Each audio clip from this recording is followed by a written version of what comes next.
Stand by to launch FanStream Sports. 3, 2, 1.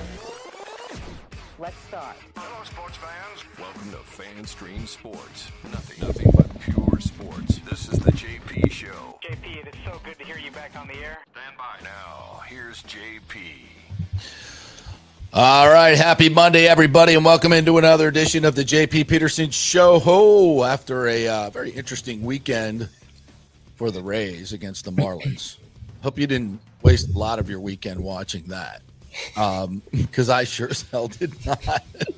I had to watch the highlights and do my research, but my Lord, no thank you. We'll be getting into some Bucs as well, as Simeon Rice is going into the Ring of Honor today. Well, we're having a press conference today. Anyway, man, as Bucs, Rays, and Bolts put in here, I cannot wait for football season because, man, it just feels so slow when the Lightning go out early. Oh, it's a long summer and it hasn't even started yet. We got that. We got baseball. We got Caitlin Clark to talk about. We got all kinds of stuff here.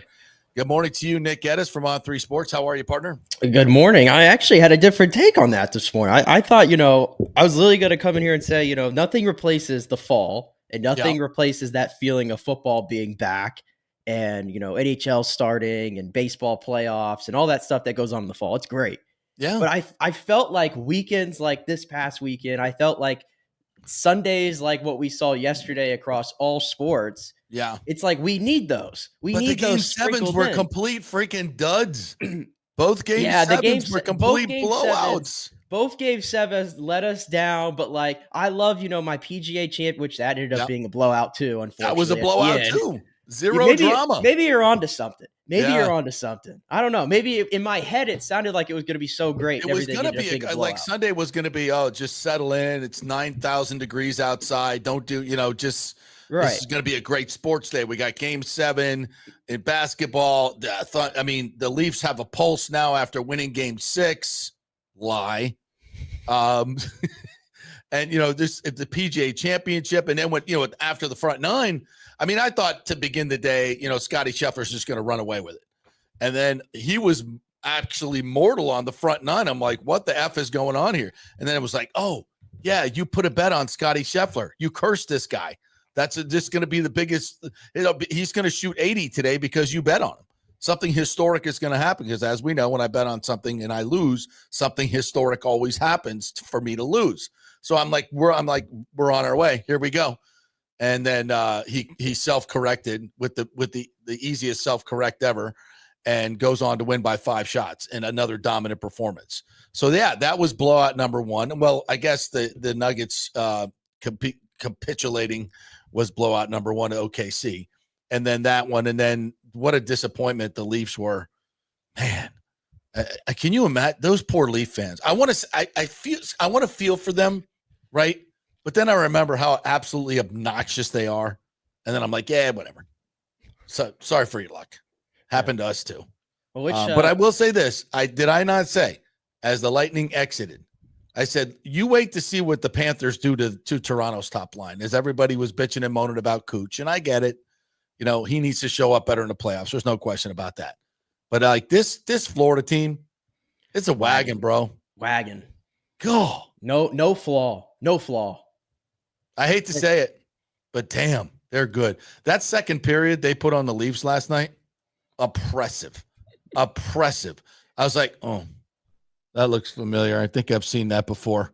You just can't get it out of your zone. It looks like they're playing with 7 men. It's just like I'm like coming out of the screen because you can't see the whole ice. But it's like you're focused on Toronto's defensive zone, Florida's offensive zone. And it's just constant. Every time that you think you got the puck, here comes 7 more Panthers. It looks like there's 12 of them in the offensive zone because every time a Maple Leaf touches the puck, they're suffocated, just suffocated.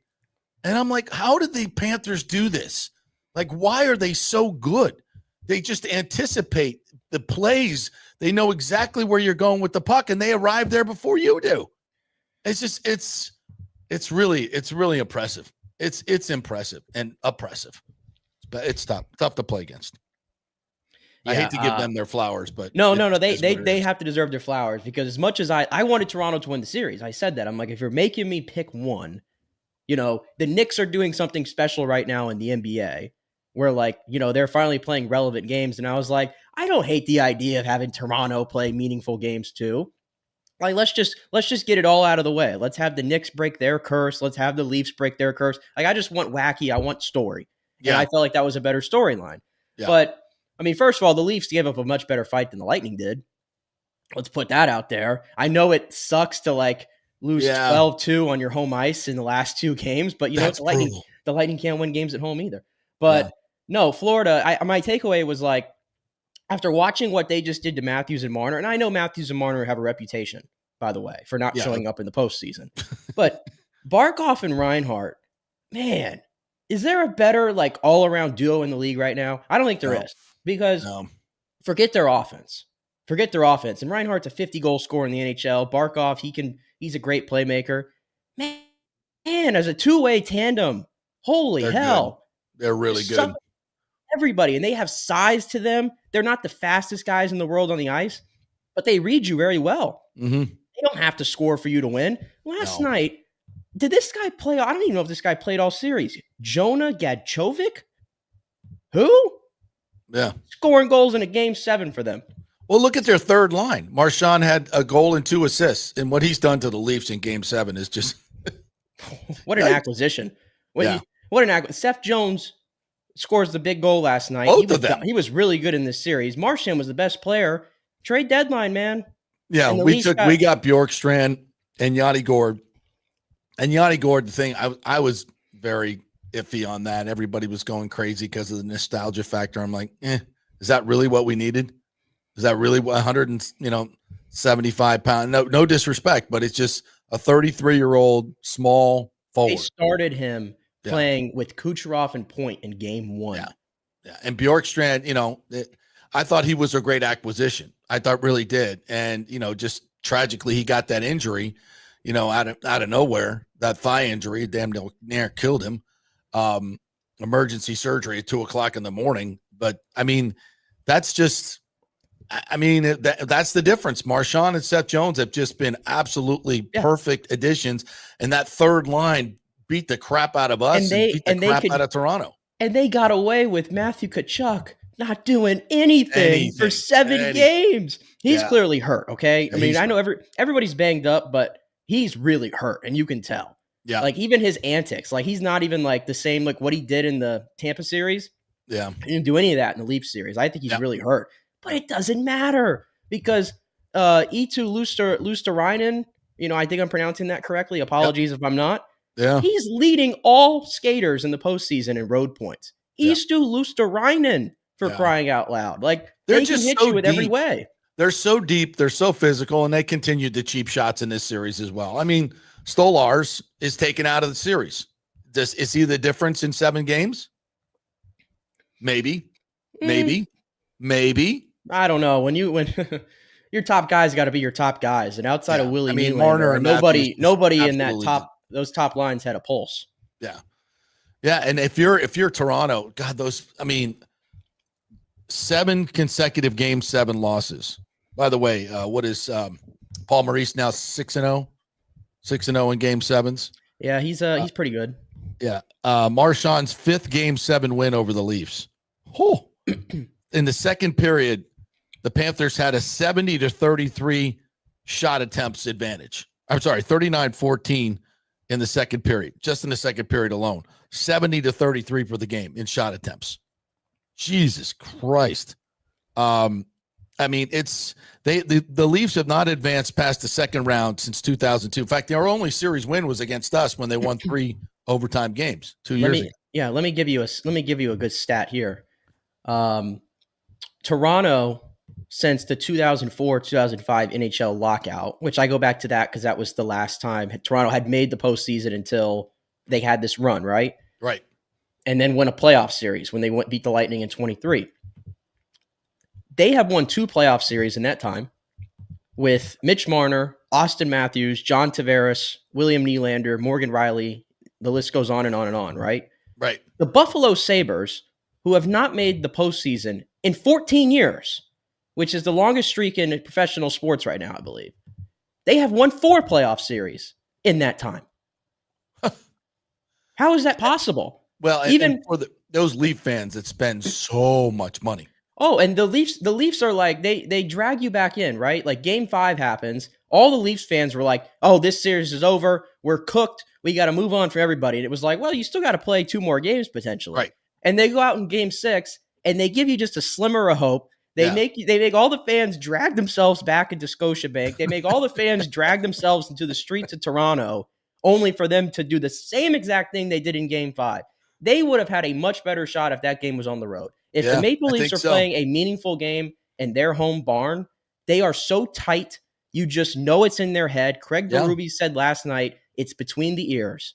It's all mental. Look how they played in game 6 compared to how they played in game 7. I mean, it's 2 totally different teams. They're just gripping the stick, and then Florida gets on top of you, and then it's just you can't tilt the ice back the other way. Yeah. And even after Domi scores to make it 3-1 early in the third, you're like, oh, this could be interesting.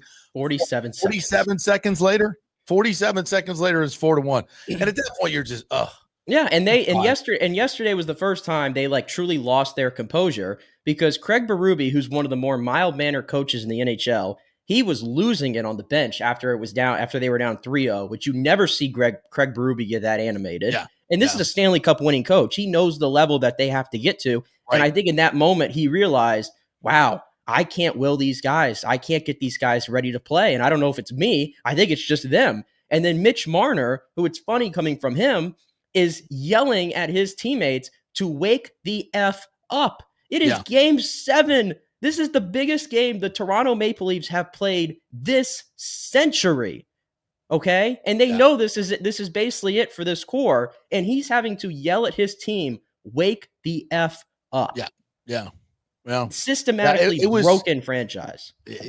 It's weird. And for them to have such a great regular season and the Lightning as well. Both of these teams have such great regular seasons. And then at points just, it was a 7-game series. So I'm not going to say they weren't competitive, but they were up 2-0 in this series and they went to overtime in game 3, right? If I'm not mistaken. Yeah. Game 3, this could have been 3-0 Toronto. Yeah. And they had some excellent chances. Of course, Austin Matthews missing an open net again. To go up 3-0, and then they have to win the series at that point, but maybe not. I don't know. But this one has to be excruciating for them. But I also, and we look at everything in terms of the Lightning. I think, all the Lightning fans that were so down on Kucherov and so down on this team for losing again in the first round. I mean, you have to, again, it has to be context. It has to be context. And this Florida team it's their time. It's their time. They've been able to keep it together. Now, after this year, they'll have some more salary cap issues, but their core is really, really good. And the Lightning they got to figure out a way to be able to go toe to toe with them. And it just comes down to physicality. It comes down to size. It just, after a while, it just takes a beat, especially in the playoffs when they let you do whatever the hell they want to let them do. And in this particular series, the Hagel thing, we don't have to, adjudicate this again, but it is what it is. I mean, they're dirty, they're physical, they're nasty, and we gotta fight fire with fire. I mean, to me, that's basically what it is. And Julien Brisebois knows this. They all know this, and they're gonna have to go out and do it. That's why the deadline was just a little bit, like, okay, Bjorkstrand, he's not. I wouldn't call him a physical player. No, but he's a little bit more stout and a little bit more, I thought that was, but Yanni Gourde was like, I don't think we're bringing it back. I don't know. We'll see, but it's just not what we need right now. I think there's got to be a little bit of size and nasty added to this team. All right, let's get to the Rays and this past weekend. And I was watching some of the highlights, and first of all, Shane Baz, I mean, this guy starts the season like gangbusters. I mean, he could have been the best pitcher. And we even said it on here. We're like, dude, this guy could win a Cy Young this year. And then the last 5 starts have been an absolute disaster. The Rays now have the 19th. They're ranked 19th in starters ERA at 4.33. 19th. And they started the first, 2 weeks, 3 weeks of the season was historic. I mean, it was unbelievable. So it's been really bad in the last few weeks. And you look at some of the guys and bad, you watch his stuff yesterday, and at times you're just like, wow, this guy can be unhittable. But then he leaves balls over the middle of the plate. And damned if he didn't throw the damn slider again for a 3-run home. Gosh. Why did you keep throwing this pitch? I can't figure this out. 5 or 7% of his repertoire. Yeah, he's thrown the pitch 8% of the time this year. Yeah. He's given up 5 of his 8 home runs on that slider. And it's like he throws the slider, and before Otto hits it out of the ballpark, Lopez, he's already shaking his head. Like he throws the pitch, and it's a cement mixer into the barrel of the bat, misses his spot. And it's just 86 miles an hour. I'm like, and he's literally shaking his head before he hits it out of the ballpark. Why do they call that pitch? Like, what are you doing? You can't throw the slider. It's awful. Don't throw the slider again. Like the Rays of all people with their analytics. How in God's name, when the guy's got 3 better pitches, why would you ever call that again? He can't throw the slider. It's in his head. Stop freaking calling for the slider. Yeah. Shane Baz right now, and Taj Bradley's dealing with this too, by the way. It's not just Shane Baz, but I single out Taj as well. It's like these two guys have really good stuff. But I'm starting to wonder, it's like, are they ever going to become consistent enough pitchers to be what the Rays need them to be at this point? Because it's not like it's their first go around in Major League Baseball. Like these guys have had enough time to prove that they are top end starters. And right now they're just anything but. And Shane Baz, it's like he gets off to this great start to the season where he strikes out, I think, 27 batters in his first 3 outings. The curveball is just dancing. It's filthy. And he's getting all this hype on MLB Network, and DeRosa's doing a breakdown on him, all this stuff. And in the last 6 games, he has gone out there and given up 26 earned runs, 38 hits, 15 walks, only struck out 21 guys, 7 home runs, a 7.8 ERA. And now we sit here in Shane Baz's numbers. He's at a 5.3 ERA. He's a minus 0.5 WAR for the season. It's like the Rays, it's like we already know the issues with the offense, okay? And those issues continue to plague them in this series too. But the pitching's going to have to help them. The bullpen's been really leaky of late, which we thought this was going to be this all-world bullpen. It's not. And now all of a sudden the starting pitching, you just mentioned it, ranks 19th in baseball. They've given up 44 home runs as a starting staff. Only the Orioles and the Blue Jays have given up more. The starters have given up more home runs than the Rays offense has hit home runs. It's not exactly a winning recipe. One of the things that I see, especially with Boz, is he's making mistakes over the middle of the plate, and they're not missing them. And then you go through some of that. Sometimes you go through a stretch where you just, and the Rays are really, really big on strike one. They are huge. They always want you pitching from ahead, and it's worked for them. Let's just be honest with it. Our team's catching up a little bit. Our team's just saying, look, you're going to live in the strike zone. We're going to start hacking. We're going to start hacking, and we're going to hack early in the count because we know you're trying to get strike one. And it's been a big part of their success. But, baseball is a game of adjustments. And I look at both of these guys, and I see their stuff, and I say, maybe you shouldn't live in the strike zone as much as you do. You have to adjust. I mean, they're because everybody else adjusts to you. And both of these guys would have ridiculous stuff. But if you go back and watch just the highlights from yesterday, everything that Shane Baz gave up was 99 or the cement mixer slider. 99, but it's right over the middle of the plate, like the dead middle of the plate. It's not even, it's right over the middle of the plate, and it doesn't move. His 4-seamer has no run to it. It's just straight as a string. And it even at 99, location is everything. You've got to move it in and out, up and down. He knows this. Yeah. But they're just getting to me, both of these guys are just getting too aggressive in the zone. And I know you want to stay ahead of hitters and the analytics say that, but at some point you got to start deviating a little bit. And to me, both of these guys are they're making mistakes over the middle of the plate, and they're getting crushed. And I don't know how you handle this, because it's not like in an ideal world, you don't want to have to send Shane Baz to the minors. That would be, oh, hell no. You don't want to do that. I'm not saying that. I'm not saying that. They got to work this. They both have great stuff. And they're young. They're both still young. Yeah. I think they'll work this out. But I hope they do. But I think it's worth pointing out again. It's like before, like 3 weeks ago, we were talking about, Joe Boyle's lighting it up in AAA, and we obviously saw what he did in his first major league start. But it's like, well, who are you going to send down to bring him up? I don't know how you handle it, but Joe Boyle is absolutely killing it right now in Durham. And it's like, I don't know how you don't bring him up at some point. I don't know if you got to do a 6-man rotation and stretch these guys out, spread it out a little more. I don't know what you do. Yeah, I don't know. Somebody needs a phantom injury and to reset, I think, because I think I need to see Joe Boyle up right now. We need to see Joe Boyle in a hurry, because this team is just languishing in mediocrity. What are they, 5 games under 500 now? Yeah, they're 4 games under 500, but it's just for the second consecutive year, they're just a hard watch. They are just a hard watch. It's such a frustrating team to watch. I mean, we're talking about the starting pitching today, which is like the last thing we thought we would be talking about 40 some odd games. Well, that's just because we haven't gotten to the shitty offense yet. Yeah, and I'll transition to the offense now because once again yesterday, big moment of the game, bases loaded, nobody out, and they can't find a way to get a run home.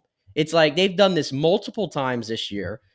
Junior Caminero, there's more problems with the offense than him, and I hate to put all the pressure on a 21-year-old, but the stats are the stats. I mean, Junior Caminero is graded out as a negative WAR player so far this year, which is hard to think about. And a lot of that comes down to the fact that he's just not a sure-handed glove at third base right now. But he has grounded into a MLB high 12 double plays. Yeah, Junior I think that's Caminero. what's killing his WAR, to be honest with you. I don't think he's been that bad with the glove this year.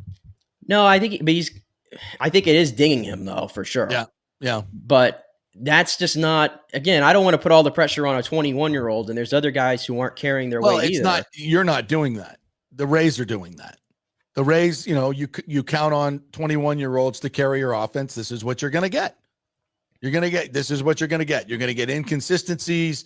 You're going to get stretches of really bad play, which are going to compound themselves because he knows he's one of the only bats in the lineup that can make a difference. Yeah, this is one of the reason number 1,000 why you need to spend more money. You need more depth in your lineup, and you need some experienced players and experienced hitters in your lineup. Yeah. That aren't all single hitters. To boil it down, there's the stat out there, OPS plus, and if you are 100 OPS plus, that's league average. The Rays have 2 players in their lineup that are over 100 right now. Yeah. And that's Jonathan Aranda, who's at 159. He's tearing the cover off the baseball. Mm-hmm. And then Jose Caballero is at 107. Everybody else is below 100. So you have 7 of your 9 hitters, essentially, every 9 you put out the lineup, are below average this year. Like there's too many free outs to go around. Top 3 hitters, and it's not just below average; it's down way low. Yes, it's really like Taylor Walls is 57, Danny Jansen 72, Brandon Lau's 82, Morel's 84, Yandy even is 96. Like, I mean, even for some of these guys, like this is not what they've ever been. They're like hitting historically below levels to what they've usually been. That's how bad it's been for the Rays this year. So. And Josh Lowe gave him a little boost. He has, and it'll be nice to see him settle in, hopefully, and not get injured again. Let's hope. It certainly he's hitting well since he came back. Let's hope that continues. That could be a huge push for them. And Ha-Seong Kim, when's he coming? We know. That's hurting. Late April, maybe May. It's looking like it's going to be sometime in June. I don't even know. Like that's unfortunate. They gave Ha-Seong Kim the biggest free agent contract they've ever given a hitter, and I don't think they ever imagined they'd be this far into the season and he wouldn't be playing right now. Again, career 243 hitter. It's not like he's going to save this offense. He's not. He's not a slugger. He's an average offensive bat. Is he not? He a little above average. His career OPS plus is 99. So yeah, there you go. The average. There you go. But everybody's like, "Oh, wait till Ha-Seong Kim gets here. Our offense." I'm like, this ain't A-Rod, people. No, it's not. Early aughts A-Rod. Nope, sorry, it's not. So yeah, again, add nothing of any significance in the offseason in terms of offense. When you're yelling and screaming about Danny Jansen and Ha-Seong Kim remaking your offense, we knew this in the offseason. We're like, okay, nice, but where's the sluggers? Yeah, the idea was that these guys would raise the floor of what your shortstop and catching position had been. But it was so bad. Yeah, like the floor was, I mean, it was a low bar that you had to get to. And I don't think Danny Jansen had a hell of an on-base streak that was going. Like, he's been a little bit better of late, and he's good behind the plate, but he's still hitting 179 with 2 home runs and 8 RBIs. Like, there's nothing groundbreaking here happening with Danny Jansen. Ben Rortvedt is hanging out with the Alex Jackson's level right now at the plate, and he's not good behind the plate behind the plate either. Like, they just don't have any answers. He's terrible defensively. He's batting .096. 2 months into the season, it's .096. And this dude is still in the major leagues. Like, this is the most. And then yesterday, he doesn't even know how to tag up on a fly ball at third base. This is the most basic little league effing thing in the world. And you can't tag up on a fly ball. Okay, line drive. The ball gets above head high. You're staying on the base. Okay, for little league T-ball. Okay, nobody out. You're at third. The ball is lifted into the air. If it's not a ground ball, you put your foot on the freaking base. Is this not what we were told? Now he can't even tag up. They end up bases loaded, nobody out. Of course, Caminero hits into his 12th double play of the year, and you got no runs. I mean, you can't make these mistakes. You can't do it. And when you're batting .096, how this guy is not shipped out of here today. Like, I'm sorry. You are not a major league player. You're not. Like, there's nobody in the system that's better than this guy. There's nobody on that we can go get. I mean, it's just like, oh, he's cheap. We'll throw him in there to spell Jansen every other day. We're good. Like, that's just a give up. That's just a freaking give up. Like, it's a gifted, like, what are we doing? Like, somebody explain to me why this guy is still on this freaking roster. .096. 5 hits and 58 at-bats. Oh, like, you don't. Like, what are you doing? Oh, then he must be freaking Johnny Bench behind the plate. No. Like, what are we doing? To me, this is a perfect example of, we just mediocre. We don't care. They don't care. We really don't care. It's not even like they could okay, well, who's hitting in Durham at the catching position? I looked actually this morning because I was curious. They have some guy named Tres Barrera who's got 6 home runs in 23 games, hitting .229, but he's 30 years old. He's 30 years old. Crash Davis, bring him up. There's another dude named Kenny. There's another dude named Kenny Piper, who has 5 home runs and 78 bats, hitting .244. He's 26. He's a little. We got 11 home runs for the catching position at Durham, and this Jamoke is still in the major leagues. Yeah, but I don't know what those guys would do at the major league level, but they just don't have answers at that position. It's how about you make a trade? How about we make a trade for a backup catcher and just not accept this ridiculous mediocrity? You know? And who knows? It's not even mediocrity. May give a catcher a chance. He might turn out to be a really good player. You know, that's not getting a chance someplace else. But continuing to trot this guy out there is a number one sign that you just don't give a shit. You don't care. You don't care. Because this guy should not be on a major league roster under any circumstances. And certainly not on this one. When you need off and you can't even tag up at third base, get him out of here. Like, that's just an insult to the fans, to the organ. Like, sorry, Ben, you may be a nice guy, but bye-bye. I do not get that at all. No, and I think I think the Rays might lead the league too in the amount of guys who have stolen on them, which is not all on the catchers. I think a lot of the Marlins are pretty bad. The Marlins are pretty bad. They had allowed 70 of 77 at one point. That's pretty bad. I don't think we're that bad. Yeah, I don't think we're that bad, but I was going to point out, I don't think it's just the catchers. It's also some of the pitchers. Like, it's part of they're the issue too. So, yeah, I mean, it's just mistakes galore. They don't hit home runs. They can't keep the ball out of the ballpark right now as a pitching staff. They have some base running gaffes. They ground into double plays. They struggle to hit with runners in scoring position. Like, name me one thing the Rays can hang their hat on right now as a baseball team. Name me one thing. What, Drew Rasmussen? That's it. Yeah, he went into the 6th inning. For the first time this year. I mean, he's been the best. He's been the best overall player for the Rays. We got Chandler Simpson. Else. We got Chandler Simpson. Yeah, and he had a brutal face injury. You don't see that every day. Yeah, if you missed this, he's flying around third base trying to score. He goes to reach with his hand, and the catcher blocks him at the last second. I'm surprised he didn't get tear his shoulder up, but he hits it, and it forces his face down into the dirt as his hands try to reach out for the plate. And man, he did a face plant. And supposedly he's okay, but he didn't play yesterday. I think he might, hopefully didn't get a concussion, because that they said he was a little didn't feel well on Sunday. If that guy goes on the injured list because he's concussed, and he was hitting like 435 his last 6 games. Yeah, he's at 301 total for the season with 9 stolen bases. Like, he's never going to be he's not a power source or anything, but he's come up clutch in some big moments. Like huge clutch. The only game they won this weekend against the Marlins, he had the big hit against Sandy Alcantara. Get him on the board. Yeah, that was able to get them on the board. So he's had some clutch moments, but yeah, it's as simple as say, it's just not good enough. They're just a middling baseball team right now, and I don't really think it's going to get much better. I know they have 15 of their next 19 home games, or next games are at home. Yeah, it's like, at the very least, to give themselves a shot going forward, you have to come out of that 500. But is that even possible? Well, I still can't put a finger on why they're so bad at home. But they've got to, it's still a short sample size, relatively speaking. So, but by the end of this 19 out of 25, that won't be that's going to be basically half the season. Yeah. And you've got to, so hopefully regressing to the mean, they're going to be much better at home for the next, month and a half. Let's hope so. And because it's hard to get worse, but I don't think it's a thing. I don't think there's anything about it.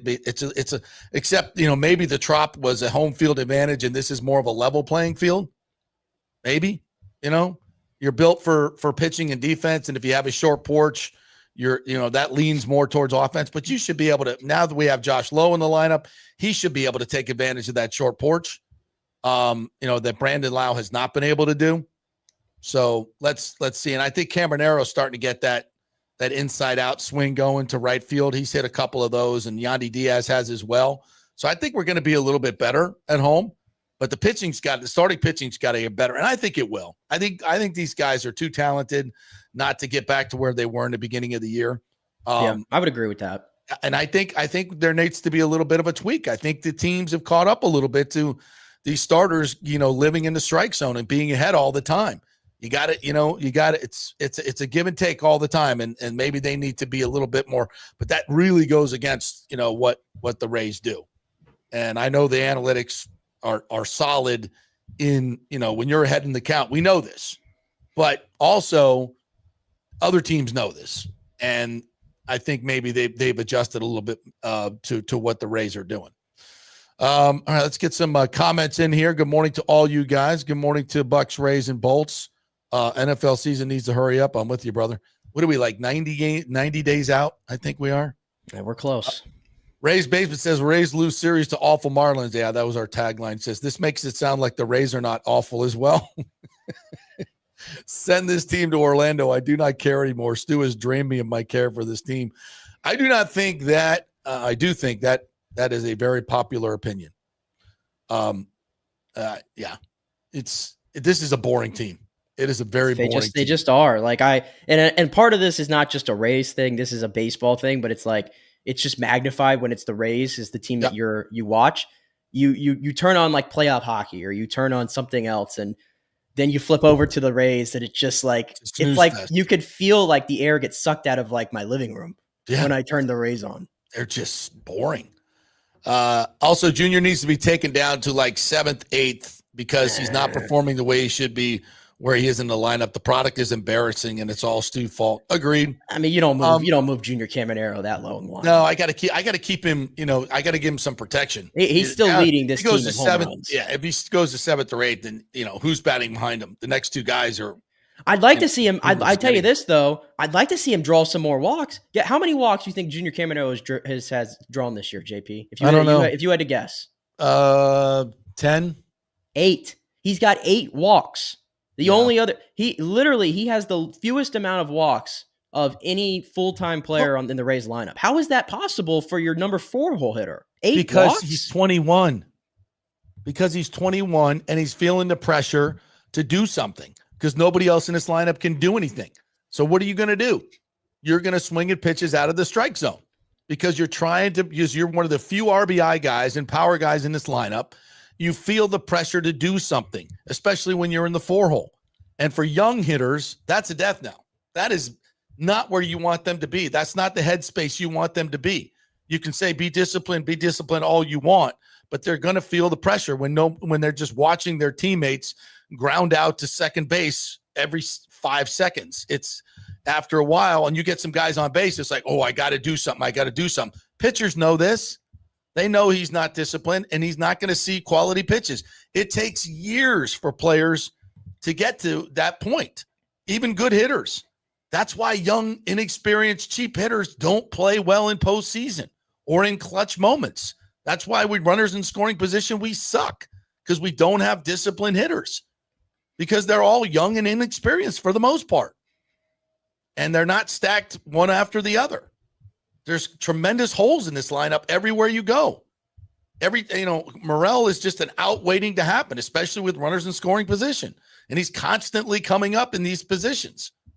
It's just because you have no depth and meat to your lineup, and you're leaning on guys that just don't have the experience to deal with it. Martin Rudolph, good morning to you. We're actually good against the tush push, so I have no idea why we should be against it. Get good to the rest of the NFL. I'll explain to you why. RJ Martin says, I do wonder if the series looks any different if the Pussycats don't purposefully hurt Stolars. Yeah. It's a 7-game series. Does your best goalie make a difference? Especially the way Stolars was playing? I think so. Maybe. Did Maurice order the code red against Stolars? Probably. William Ad said, I heard Tavares might be on the market. Should Bolts go after him? That's a good question. Who is it? Tavares? Yeah. No. I don't. He's 34, going to be 35 years old. Yeah. No. And we saw a video over the weekend of Stamkos working out with Kucherov. No. Just no. No, I mean, literally, I'm not into these. We don't need to go back down nostalgia runs. I don't need to see any former Bolts players added to the mix. They did this with Vlad Domestikov. They added McDonough back. They brought back Yanni Gord. Like, they've done this whole thing of we're going to get the band back together, and it's gotten them nowhere. No, they need fresh. Well, McDonough was a great ad, but the general point is that anytime you try to get the band back together, that never works in sports. It never does. No, we need youth, size, nasty. That's what this team needs, in my opinion. Rick says Panthers win. Rays suck. I don't care about basketball or golf. That means 100 days of margaritas and pool time at the house while waiting for hurricanes. Oh, I mean, margaritas and pool time at the house sounds like a hell of a summer to me. Yeah. If you got a TV, put it out there. Watch reruns of football games.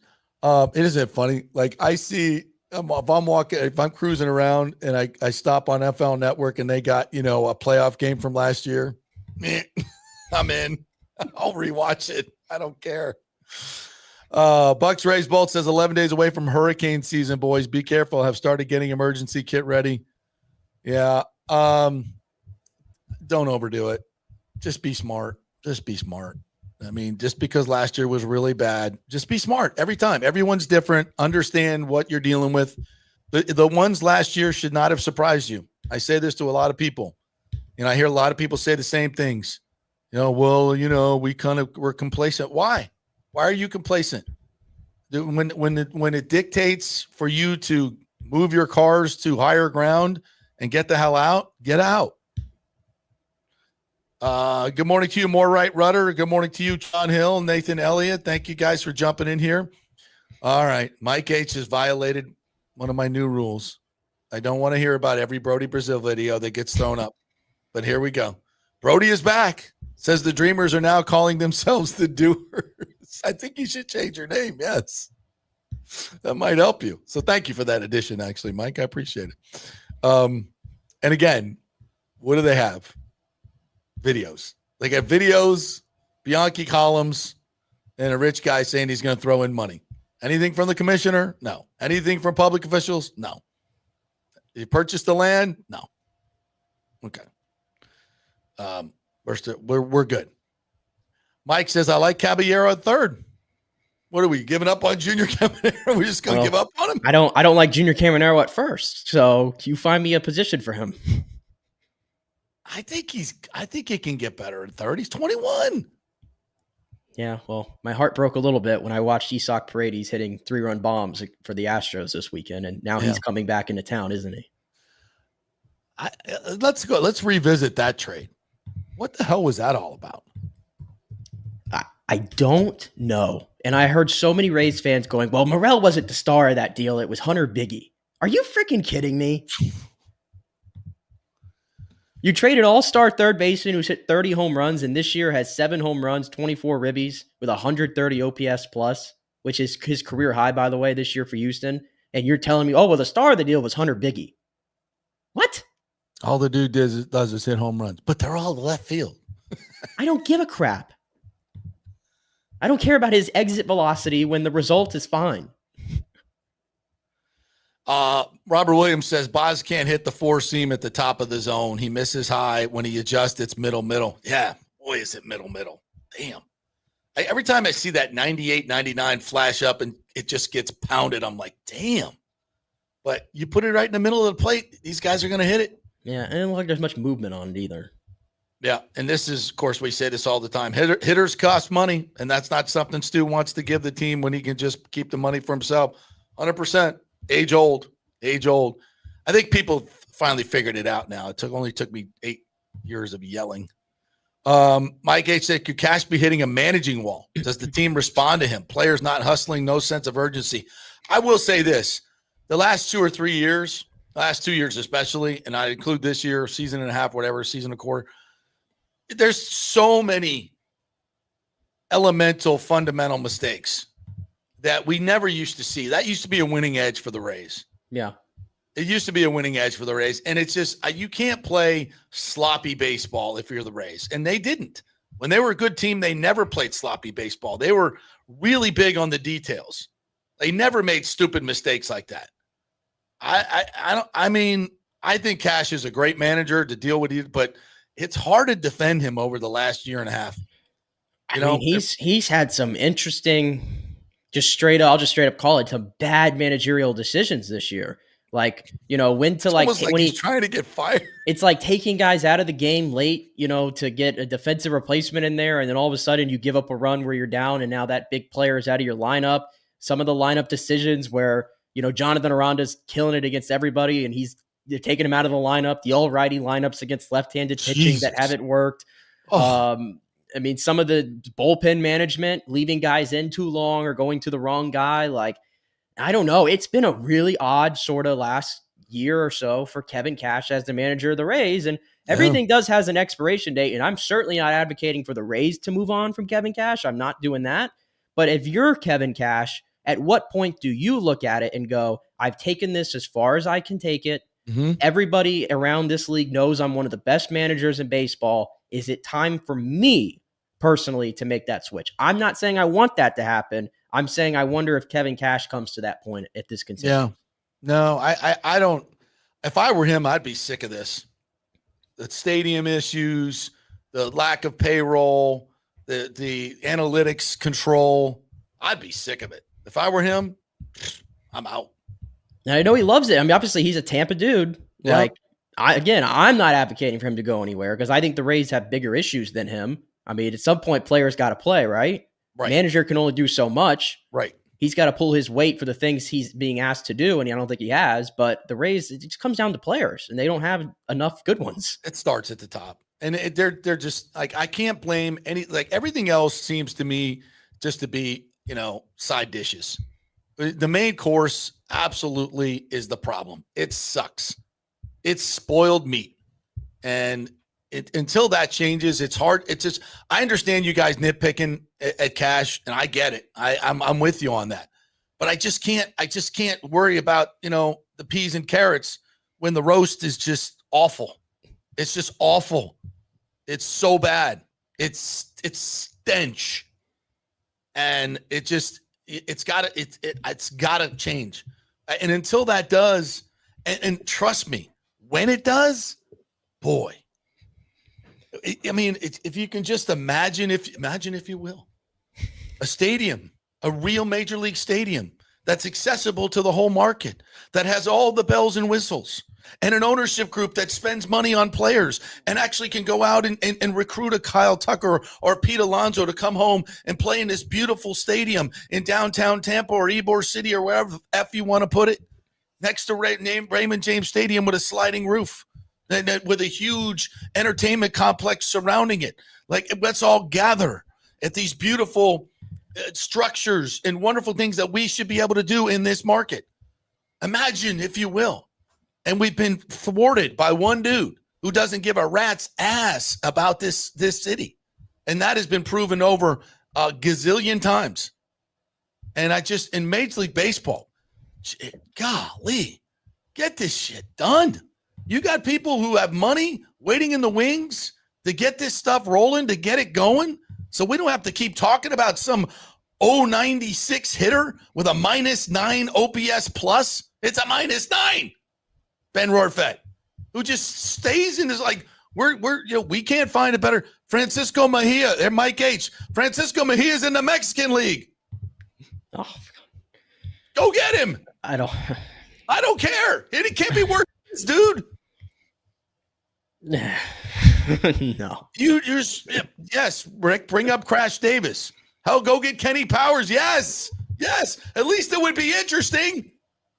I mean, at this point, the Rays are going to be Kenny effing Powers. At this point, the Rays are going to be picking top 10 in next year's MLB draft. If there's a top catching prospect, I'm just ripping it, man. I just got to go back to that well. I don't know. I'm tired of watching just bad catcher play for this. Christopher Cole says the Cubs have 3 great catchers. Maybe trade y'all for one reliever.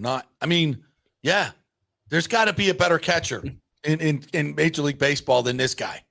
He's got to be the worst Major League catcher in baseball. I mean, I don't know what the White Sox stays on the roster. I don't know what the White Sox and the Rockies and Pirates are putting out there. But I know. Listen, changing out Ben Rorfet ain't going to change our pennant chances, but it just sends a message to the fan base like, we're not going to put up with this crap. Like, this is just ridiculous. You can say, though, about that. You can say that about other players, too. It's not just him. It's like Curtis Mead is still on this roster. Curtis Mead is still on the roster. Why? At what point? Why? At what point? I've been watching, as much as he was so good last year, I've been watching Edwin Yacida for 20 games this year. He doesn't have it. Stop putting him in high leverage situations. He does not have it. All right, we got to hit a break. We're way late. Let's hit a break. We'll come back on the other side. I got some questions on college football we're going to get to. John Hill, absolutely. We got the Caitlin Clark stuff to get to, and Angel Reese. Simeon Rice going into the Ring of Honor today. He'll have his press conference. The Tush Push stuff. We're going to get to all that stuff and more. Of course, Scotty Scheffler. Did you see his driver was tagged too? His driver was illegal before. He had to switch drivers, and he still won the tournament. Rory did not. All right, all that and more coming up. We're coming to you from the Jeeves Law Group studio. Jeeves Law Group, JEEVES lawgroup.com is the website. If you're injured in an accident, you got to call them. Be the first one to call them. Size does matter, and you don't want it too big. You want it just right, and that's the Jeeves Law Group. They've got enough moxie and a local knowledge here in the legal area to get what you need. They're local, they are trusted, and they get results. The Jeeves Law Group, JEEVES lawgroup.com. 9:30 spokesman, offices, Tampa, St. Pete. Back in 3. Although it may seem tempting to go without health care insurance, the financial risk far outweighs the gain you may experience. For example, did you know if you simply broke your leg, it could cost you nearly $7,500? Put on top of that a hospital stay, you could be looking at $10,000 to $15,000. Ensuring that you don't go uncovered is so important, as according to CNBC, high medical bills are the highest contributing factor to why Americans end up taking money out of their retirement savings, or worse, find themselves filing bankruptcy. So go to don'tgouncovered.com or call 800-669-1505. Now, depending on your income, you can get plans for zero premium. Our experts will guide you through the process effortlessly. They will shop many plans and find the one that's right for you. I called and I have full health coverage through Florida Blue for zero monthly premium. It's a free call. So why go uncovered? It's a huge risk. Go to Don't go uncovered.com or call 800-669-1505. That's 800-669-1505. Spring means a time of renewal and Rays baseball, and the folks at Italiano Insurance want to welcome the Rays to Tampa and remind you it's time to renew those insurance policies with the now famous Italiano Insurance Checkup. Let the experienced and friendly agents shop your policy for the best price and coverage. Famous for saving me over $1,000 on our auto insurance last year and over $500 on our homeowners. Now that's a grand slam. Might as well get a double play by adding flood insurance and business insurance to your portfolio. Costs less than you think, and trust me, you do not want to risk your home or personal wealth. That's a big whiff. So step up to the plate and call 813-877-7799 and chat with the all-star agents at Italiano Insurance. 813-877-7799 or go to ItalianoInsurance.com. Go Rays! JP here for Riveters, our new official sports bar and grill of the JP Peterson Show. And just like our show, no BS, no corporate chain feel, just amazing, authentic folks serving great comfort food in a casual atmosphere at unheard of prices. Riveters is located just south of Raymond James and Steinbrenner Field on Dale Mabry, walking distance to the park, so free parking, great place for pregame and postgame. Let's talk about fresh food. Nothing is frozen. Burgers, wings, prime rib, roasted fresh daily, never frozen. That makes a huge difference. The mahi, the salmon, also super fresh. All our sauces are original recipes made in-house. Our Warhawk chili and fully loaded potato soup is made fresh in-house. It's the best food anywhere, served by people who actually care. Riveters on Dale Mabry, just north of 275, just south of where the Bucs and Rays play. We'll see you there. Are you looking to renovate your home, rebuild after the hurricanes, or build your dream home from scratch? Well, let me tell you about my friend Jason Fawcett and On-Site Construction. They have over 1,450 satisfied clients, 25 years of experience, over 500 designs, and a talented team of over 40 construction professionals. They believe building something exceptional begins by truly focusing on all the details, even the smallest ones. We understand that construction can be a daunting process, and we're here to make it as smooth and stress-free as possible. Quality is non-negotiable at On-Site Construction. We use the finest materials, employ the most skilled tradespeople, and adhere to the highest industry standards to deliver a product we're proud of and that you're going to love. Our project management is meticulous with a focus on completing projects on time and on budget. Your happiness is our primary driver. So give us a call at 813-579-5789 or check out our incredible website at onsiteconstructionfl.com. Let's go. Right now, back to the show on FanStream Sports. All right, welcome back to the JP Peterson Show here, brought to you by the great folks at Italiano Insurance. Insurance is skyrocketing like everything else, right? How much money are you spending on insurance? Go ahead, add it up. Go on your budgeting and look at life insurance, auto insurance, homeowners insurance, flood insurance, business insurance, all these things that you have to have. Now, if you have to have them, and we agree on that, you need to have them, you got to get the best price. So, and shop it often. Don't sit around and just pay the same companies over and over because they jack up your rates every year. It's incremental. Shop it around. Let Italiano do that for you. 813-877-7799. If you have 7 or 8 different insurance products you're paying for and they save you 10% on each of them, that's significant money. Significant money. And I'm telling you, it changes all the time. And that's why I have them do it all the time. Every time my auto insurance comes up, shop it around, shop it around, shop it around. Like a year ago, they saved me $1,000 on 6 months. I mean, that's significant money. So make sure you do that. Italiano Insurance, 813-877-7799. Great customer service. You're not going to be waiting on hold or doing any of that shenanigans. They'll take care of you and get right back to you. That's the way they do it over there at Italiano Insurance. All right, let me get to some of the comments here. So I read the one comment on the Tush push, and they're going to vote on this tomorrow and Wednesday. Now, I know a lot of you feel like, oh, listen, we're good against the Tush push. And why should we, vote against something that just one team has perfected? And I get that. And I like the fact that Todd Bowles has come out and said, yeah, we've stopped it a few times, but let's not get it twisted. We've stopped it a few times, but they've also made it more times than we've stopped it, like by a large margin. It is a huge weapon for the Eagles. Huge weapon. And philosophically, do I think we should vote against it?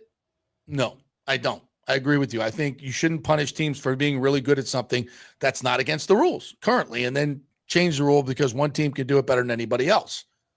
That said, who's one of our chief rivals in the NFC? If not, I think the best team in the NFC, the Eagles.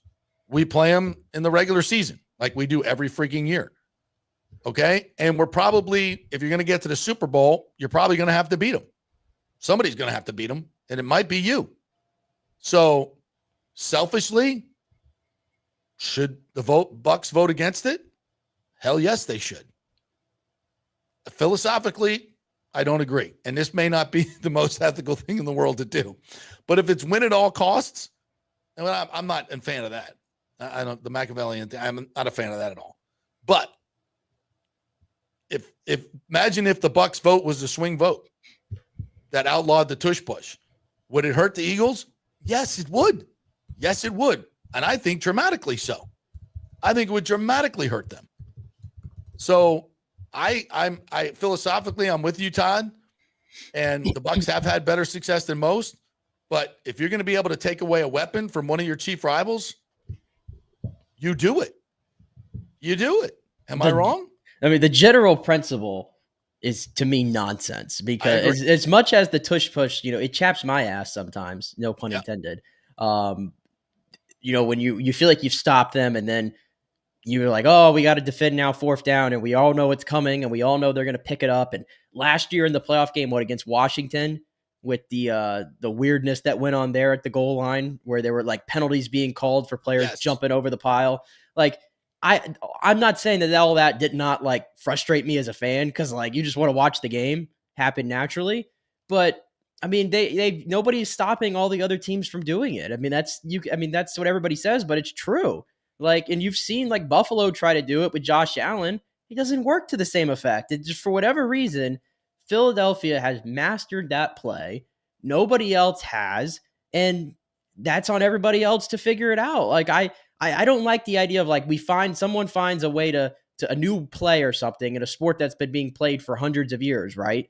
And all of a sudden, because everyone can't stop it, or everybody thinks like, oh, this is annoying, well, now we need to change it. I think that's such a loser way to look at it from an organizational standpoint. I hear your argument though, like from a competitive standpoint, like, yeah, it would probably be a little bit better if we did not have to defend that play. But I don't like the precedent that sets, that every time we find something new in the game that's innovative, well, now we got to get rid of it. I just don't like that principle. I agree with everything you said. I'm voting against it, or voting for banning it, whatever you want to say. Seriously, I mean, I'm all for it. Everything you said is absolutely right. But in the end, there's a lot of stuff that's not fair in the NFL. Life ain't fair. Life ain't fair, right? Life ain't fair. But at this point, the Eagles, that is a weapon for them. And they're one of your chief rivals, if not the chief rival that you got to beat. You got them on your schedule. Are they going to be easier to beat if we outlaw that? Yes. That is not debatable. Well, that is 100%. I would argue debatable. I would argue if you look at the Bucs' record against the Eagles over the last however many years, tush push, you can do whatever you want. You can't beat the Bucs. So I'll just put that out there now. They beat us last year. Yeah. Huh? Yeah. I mean, they're a good team. They're a really good team, and it's a weapon. It is an absolute They didn't weapon. beat the Bucs last year. I'm thinking. Wait. They beat them in 2023, but then the Bucs got them in the postseason. I think the Bucs 6-1 in their last 7 games against the Eagles. Wait, hold on. My brain just.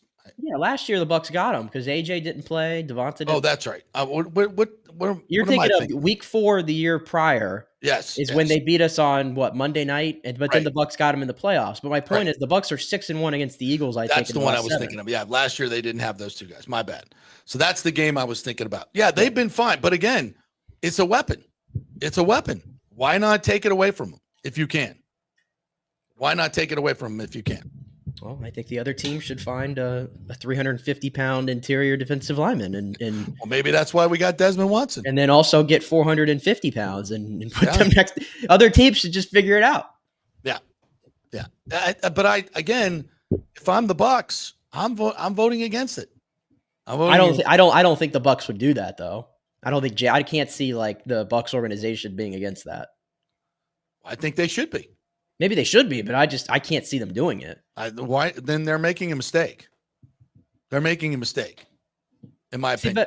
But I feel the same way though about so the other thing that's on the table is the whole reseeding after the first round in the playoffs. Yeah. And I believe it's the Lions who are bringing it to the table. Mm-hmm. And my take on that is, okay, I understand the Lions are a great football team, but for a long time, you weren't even in the discussion when it came to the playoffs. And all of a sudden, you lose one playoff game to a wild card, and now you want to change the entire postseason seeding? I ain't buying it. There ain't nothing wrong with the postseason. And here's my argument against it. Schedules are pretty consistent within divisions, except for, the Bucs will play. If you're finished first, you're going to play the number one team in the division. You're gonna have a tougher schedule, but you're gonna play the same teams out of you play other divisions, right? You play those same teams. So in division, your schedules are pretty similar. Now outside your division, your schedules can be ridiculously different. So look at the 49ers schedule this year. This is one of the reasons people got them winning 10 games. Okay, they're at the Seahawks, at the Saints, awful. I mean, how many playoff teams do they have on their schedule here? Seahawks, okay, 1. They open there. Week 2 at the Saints. Then the Cardinals at home. Jaguars, Rams, Bucs, Falcons, no playoffs. Texans, none. Giants, they get the Giants as well. Then the Rams again. Then the Cardinals. Then the Panthers. Then the Browns. Then the Titans. Then the Colts. Then the Bears. And then Seattle. I mean, you put that schedule up against the Bucs schedule and now say, if the 49ers win 11 games with that one, they should be seated ahead of the Bucs who won 10 games with a much more difficult schedule. So I think that's a solid reason why you should not. I think divisions matter because your schedules are so similar within the division. And that schedule is a joke compared to the Bucs schedule and other schedules. So I'm going to disagree with that. I'm going to disagree. I think, and I don't think it'll pass. Do you? It seems like such a radical thing to change, doesn't it? Yeah. Without good reason. Like, what's the reason? Oh, well, if you win more games in a regular season, you should. Yes, but again, the schedules aren't similar in a lot of different cases. You want my just overarching take on all this stuff, JP? It's like, there's nothing wrong with, I shouldn't say there's nothing wrong with the game right now, because I think some people would say there are fundamental parts of the game itself, not rules, but some rules too. But this league's making a gazillion dollars. I mean, people are watching at record rates. There's no need to do anything, is my point. You see what I'm saying? Yeah. I just feel like the league is they broke, don't fix it. Exactly. The league is in such a healthy spot. We've had this system for years. I didn't think that there was this much, people that were complaining about this until this came up in the first place. Just why change anything? I agree. I mean, there are some things I think the tush push problem is because I think the biggest thing was that playoff game. And the Redskins said, listen, the only way to stop this is to do this, especially when you get to that 1 yard line. Okay, penalize me half the distance. What does it matter? It doesn't matter. And you could just keep doing that. And for the ref to have to come on and say, we can award them a touchdown. I'm like, what? Wait, what? How, what? It's that, and then it becomes a farce, right? So you can't have that. And I think that's what really kind of led to the impetus of this. And I think it's also a safety concern. I think it's absolutely a safety concern. And, there's players, I would not want to be at the bottom of that pile. That's for no. Sure. And I think, being able to push, that's the problem with this. Because if you watch, the initial push of Jalen Hurts doesn't always get what they need. In fact, a lot of times it doesn't. But when he gets pushed in the back, that's what carries him over. So I think if you just go back to the old rule where you can't assist somebody, I think it doesn't work. I don't think it's nearly as effective. And then you're okay. That's where everything changed. That the push part of that is what it's not. I mean, they do a great job of that wedge, wedging it together and pushing. And you got a quarterback who can squat, a gazillion pounds. That's a big part of it. But if you watch the play, he's initially stalemated a lot of the times. And it's that two guys coming from behind him and pushing the pile that makes the difference. So change that, and I think you're good. Just go back to the old rule where you can't assist a player. Hell, I think it was our guy. I think it was Ben Bredesen who picked up Mayfield, threw him into the end zone. Or I think it was Bucky, basically pulled him into the end zone. And I think that's part of the problem. Isn't that did they ever do the isn't that the college this happened way before or I was born, but I was young. The whole Bush push thing. Isn't that was this a similar principle and was that play even legal at the time in college and that was the controversy? Yeah. I think it was illegal to do it and he got pushed into it. Yeah, I think but it wasn't called, so that was the controversy. Right. So this has already been in college football where you can't do this stuff. Yep. Alvarado gets popped for 80 games, a former Rays pitcher. Now the Phillies pen is a bit of a pickle. Mario says, yeah. Well, that's their problem. Yeah, that's a hit for them. But another a weight loss. He took a weight loss pill or something, they said. Yeah. Apparently. So Ozempic is now performance enhancing drug? I don't know. 80 games though, and no playoff eligibility. Yeah. Bucs brought the team back together. Yeah, totally different thing. Totally different thing. They kept the team together. They didn't bring back guys for the most part, right? They kept the team together. It's not like people were leaving and then coming back, which I think was your point. Yes. John Hill says, JP, your thoughts on Illinois head football coach quotes? Yes, Brett Bielema. See if I can find this. Basically said, I think you have the quote down here. It says, whether we're all shopping at Walmart or Louis Vuitton, as long as we're shopping at the same mall, I can live with that. Yeah, evidently. So Illinois had $5 million in NIL budget last year. Yeah. While, teams were working with $30 and $40 million. Now, this house settlement, which is supposed to be done last year, I don't understand what's taking this house settlement so long. Now, as when I sat with Michael Alford for a couple hours, the FSU athletic director, and he explained this to me, this new house settlement, that's going to take care of a lot of these issues with NIL. So I think that's just get that done, and I think we're going to solve a lot of that problem because these other teams are not going to be able to spend $30 or $40 million on NIL unless they find ways for these guys to actually earn it, which is going to be hard to do because none of them, I've explained this before, so if you've heard it before, I apologize. But what Alford said was they're now going to have basically an accounting firm looking at these NIL deals saying you got to do something to make $4 million. You got to do something. You got to do podcasts. You got to do autograph signings. You got to go out and do something that's worth that much money in order to get the money, which is it's not, you can't just have a booster say, or a collective say, we're going to give X amount of dollars to these players. Yeah. I think even Charles Barkley had a good quote about this week. And Charles to me usually hits the nail on the head with these sort of things. And he said, I've given more money to Auburn, legal or illegal, than any athlete in the history of the school. And the notion that I'm going to come up with a couple $1 million every year so that we can be good at basketball and football, that's the stupidest thing I've ever heard. And I think it's unsustainable. It's unsustainable. And there was even like for instance, this past week, the number one overall player in this year's recruiting class, the offensive lineman, Jackson Cantwell, he committed to Miami, and Georgia and Oregon were in the running. And he can deny whatever, it wasn't about the money, blah, blah, blah, blah, blah. Yeah, it's always about the money. And he probably got at least $1 million, if not more, to go play for Miami. And Georgia apparently was not willing to match the offer. Mm-hmm. Georgia. As a fan of Miami, you're happy that your school's willing to do that to secure the number one player. I'm not saying that.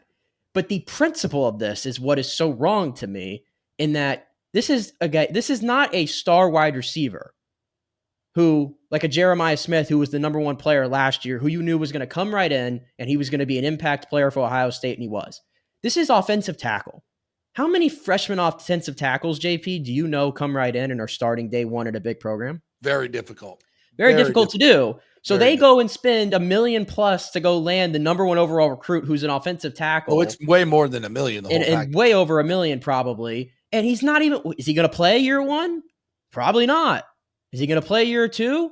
Well, that's the problem. But we don't know. But like, look how much money you're having to spend just to get a player in your program, and that doesn't guarantee he's going to stay with you. Because what if he doesn't play year 1 and he goes, "Well, you didn't play me year 1, and I wanted to play, and I was a number 1 over." You see what I'm saying? Like that to me is what's so silly about it. Well, that's part of the problem, because if he doesn't play, just what you said, then so the coaches are actually forced to play him.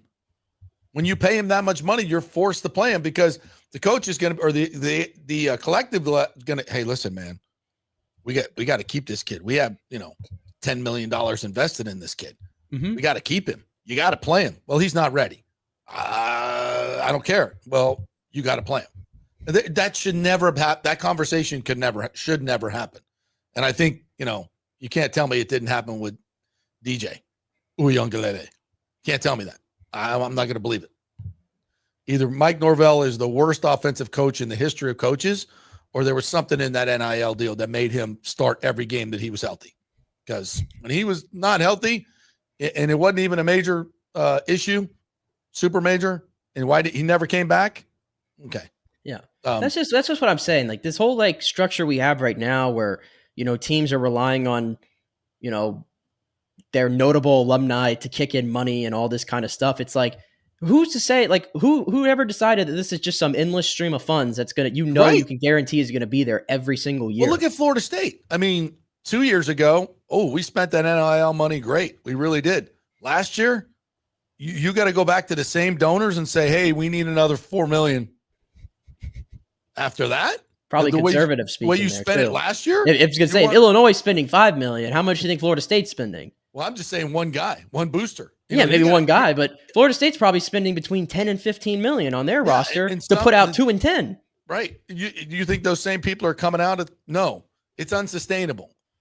And as again, a house settlement's going to take care of a lot of this. So that's good. Bucs Rays both said, remember Rays had offer Aaron Judge. Hope you're being comical on that. You were. Nathan Elliott says, when Stu Sternberg finally gives up and sells the team, JP will bust the biggest nut of his entire life. You're damn right I will. And I won't be alone. Mary Christus says, that's why I'm having a hard time understanding why the Pirates and Rockies fire their managers. The GMs gave them no chance to adding to payrolls. I know. It's like, what the hell are they going to do? I don't get that. I don't like the Orioles firing Brandon Hyde either. I think they got the wrong guy. I think you got the wrong guy. Mike H says the Orioles imploded so quickly. They have new ownership, $600 million into stadium improvements. Yeah, what's going on in Baltimore is weird. But you know what isn't? At least you're doing something. You're showing. No, I think what they have done is just as offensive as what the Rays have done. JP, I think it is because they made their fans sit through absolute crap for 5 or 6 years while they were able to draft all these great players, and then they go to the playoffs 2 years in a row. They don't win a single playoff series. And then this year, when you already had Corbin Burns in the building, you don't make a competitive offer to keep an elite pitcher in Major League Baseball around. You don't make a competitive offer to keep Anthony Santander around. And you decide to go replace them with Tyler O'Neill, who's always hurt. And by the way, he's hurt again. Kyle Gibson, old man Kyle Gibson, who just got DFA'd yesterday, and 41-year-old Charlie Morton.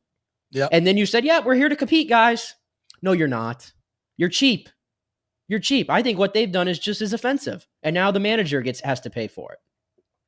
But you know what? Baltimore's worse than the Rays right now somehow. So I would agree with that, except the fact that they do have a deep-pocketed owner that will spend some money.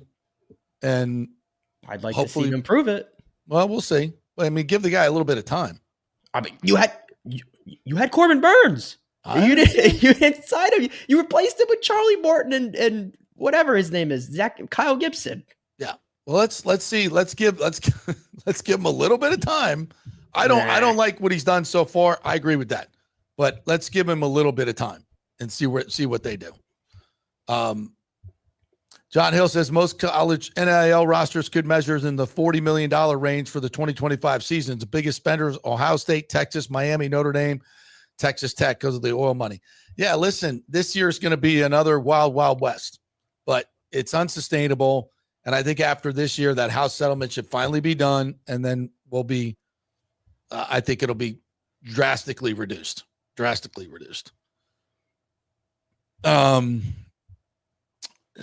Weed said Joe Madden did the same thing. He took the team all the way he could with what Stu gave him. That's why Joe said, I'm out of here and I'm going to go coach the Cubs to a World Series. Absolutely. At some point, we're talking about Kevin Katz. At some point, and they never made a competitive offer to Joe Madden.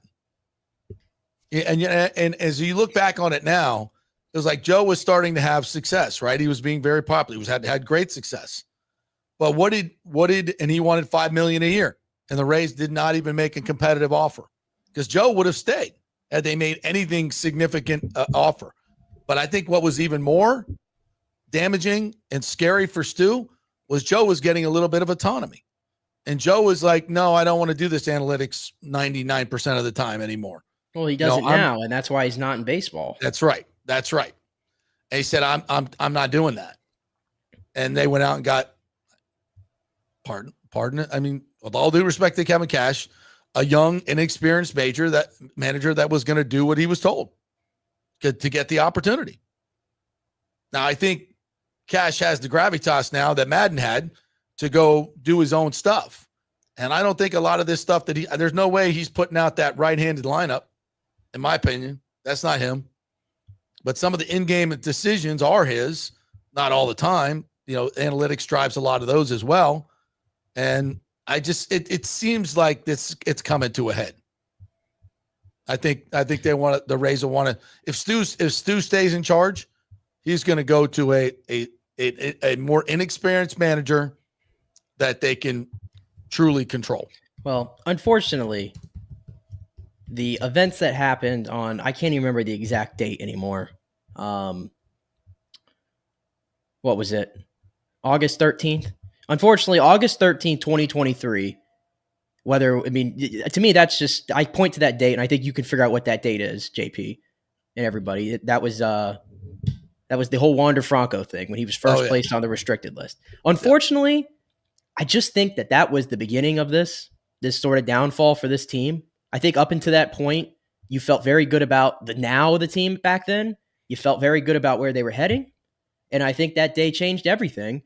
And having to recover from that is very difficult. I'm not saying that there's things the Rays couldn't have done also, but you can't plan for that when that happens. And I unfortunately feel like the vibes of this franchise have never reached what they were before that day. And that's my opinion. I don't disagree with that, but that was heading in the wrong direction already. Yeah, there were some other things, but we never saw it going to that direction. But do you think he would still be here, even if none of this had happened? Because his contract is escalated to real money now. I don't know. I'm just saying. And we all know what happens when contracts escalate to real money. Yeah. Doesn't matter who the player is, Longoria, Price. It doesn't matter who it is. You're traded. Yeah. I don't know. I'm just saying that player, for what he was as a player, an all-around player and a talent, that's a hard thing to get over. And then a big scar that left on the organization. And I just feel like it's been one scar after the other since then. Well, but again, it all starts at the top. And that's, again, I think Franco would probably be, if not last year, then this year, he would have been traded. No matter what. If beyond what happens, if the stuff that happened in the clubhouse before continued, maybe. And at that point, you got to trade him because you can't have that in the clubhouse. I don't care how good the player is. Daniel Rivera says, I just read somewhere that there's no land for a new ballpark, no money and no financing. We all know that that's all BS. The land is there. There are three who wrote this? There's no land for a new ballpark, no money and no financing. Point me in the right direction for that, Daniel, and we'll debunk it right away. It's ridiculous. This feels like college football playoff format. For what the reseeding thing. Yeah. I disagree with it wholeheartedly. Whole point of playing division is it doesn't matter no more. Absolutely. Then why be in divisions if you're going to do that? Totally agree. Just make it one conference. James says maybe you could say if a division winner has a losing record, but other than that, no change. That's interesting. Yeah, because it's kind of hard. Like if you're 8-9 and you're getting a higher seed than a team that's won 14 games, that seems a little ridiculous. Well, it's like there's a couple arguments to that. It's what was the Broncos? They had their miracle game against the Steelers in the 2010 playoffs, and they were probably 500, I think, and won their division. Yeah. So we got that great moment. The Tebow game? Yeah. The year before that was the beast mode run, the 7-9 Seahawks against the Saints gave us that moment. But then again, 2022, the Bucs were 8-9? And they immediately went and proved that they had no business being in the playoffs. Yeah. So I don't know. Yeah. It depends on the season, but I think just in general, I don't think this is an issue. And I think you got it with this, the way your scheduling works out, like I pointed out with this 49ers schedule, like if they won one more game than the Bucs, you would say and they didn't win their division and they're seated above you, that would be wrong. I just totally like I like divisional games mattering. I do. I like it. I like it when they put them all at the end of the season and you get that week 18, week 17 drama. Rick says, JP, if you're gonna disagree with Nick on purpose, at least use your phony Stephen A. Smith voice. AKA Fred Sample. I disagree, and here's why. Put that camera on me. I want to see all y'all. Like you can see them.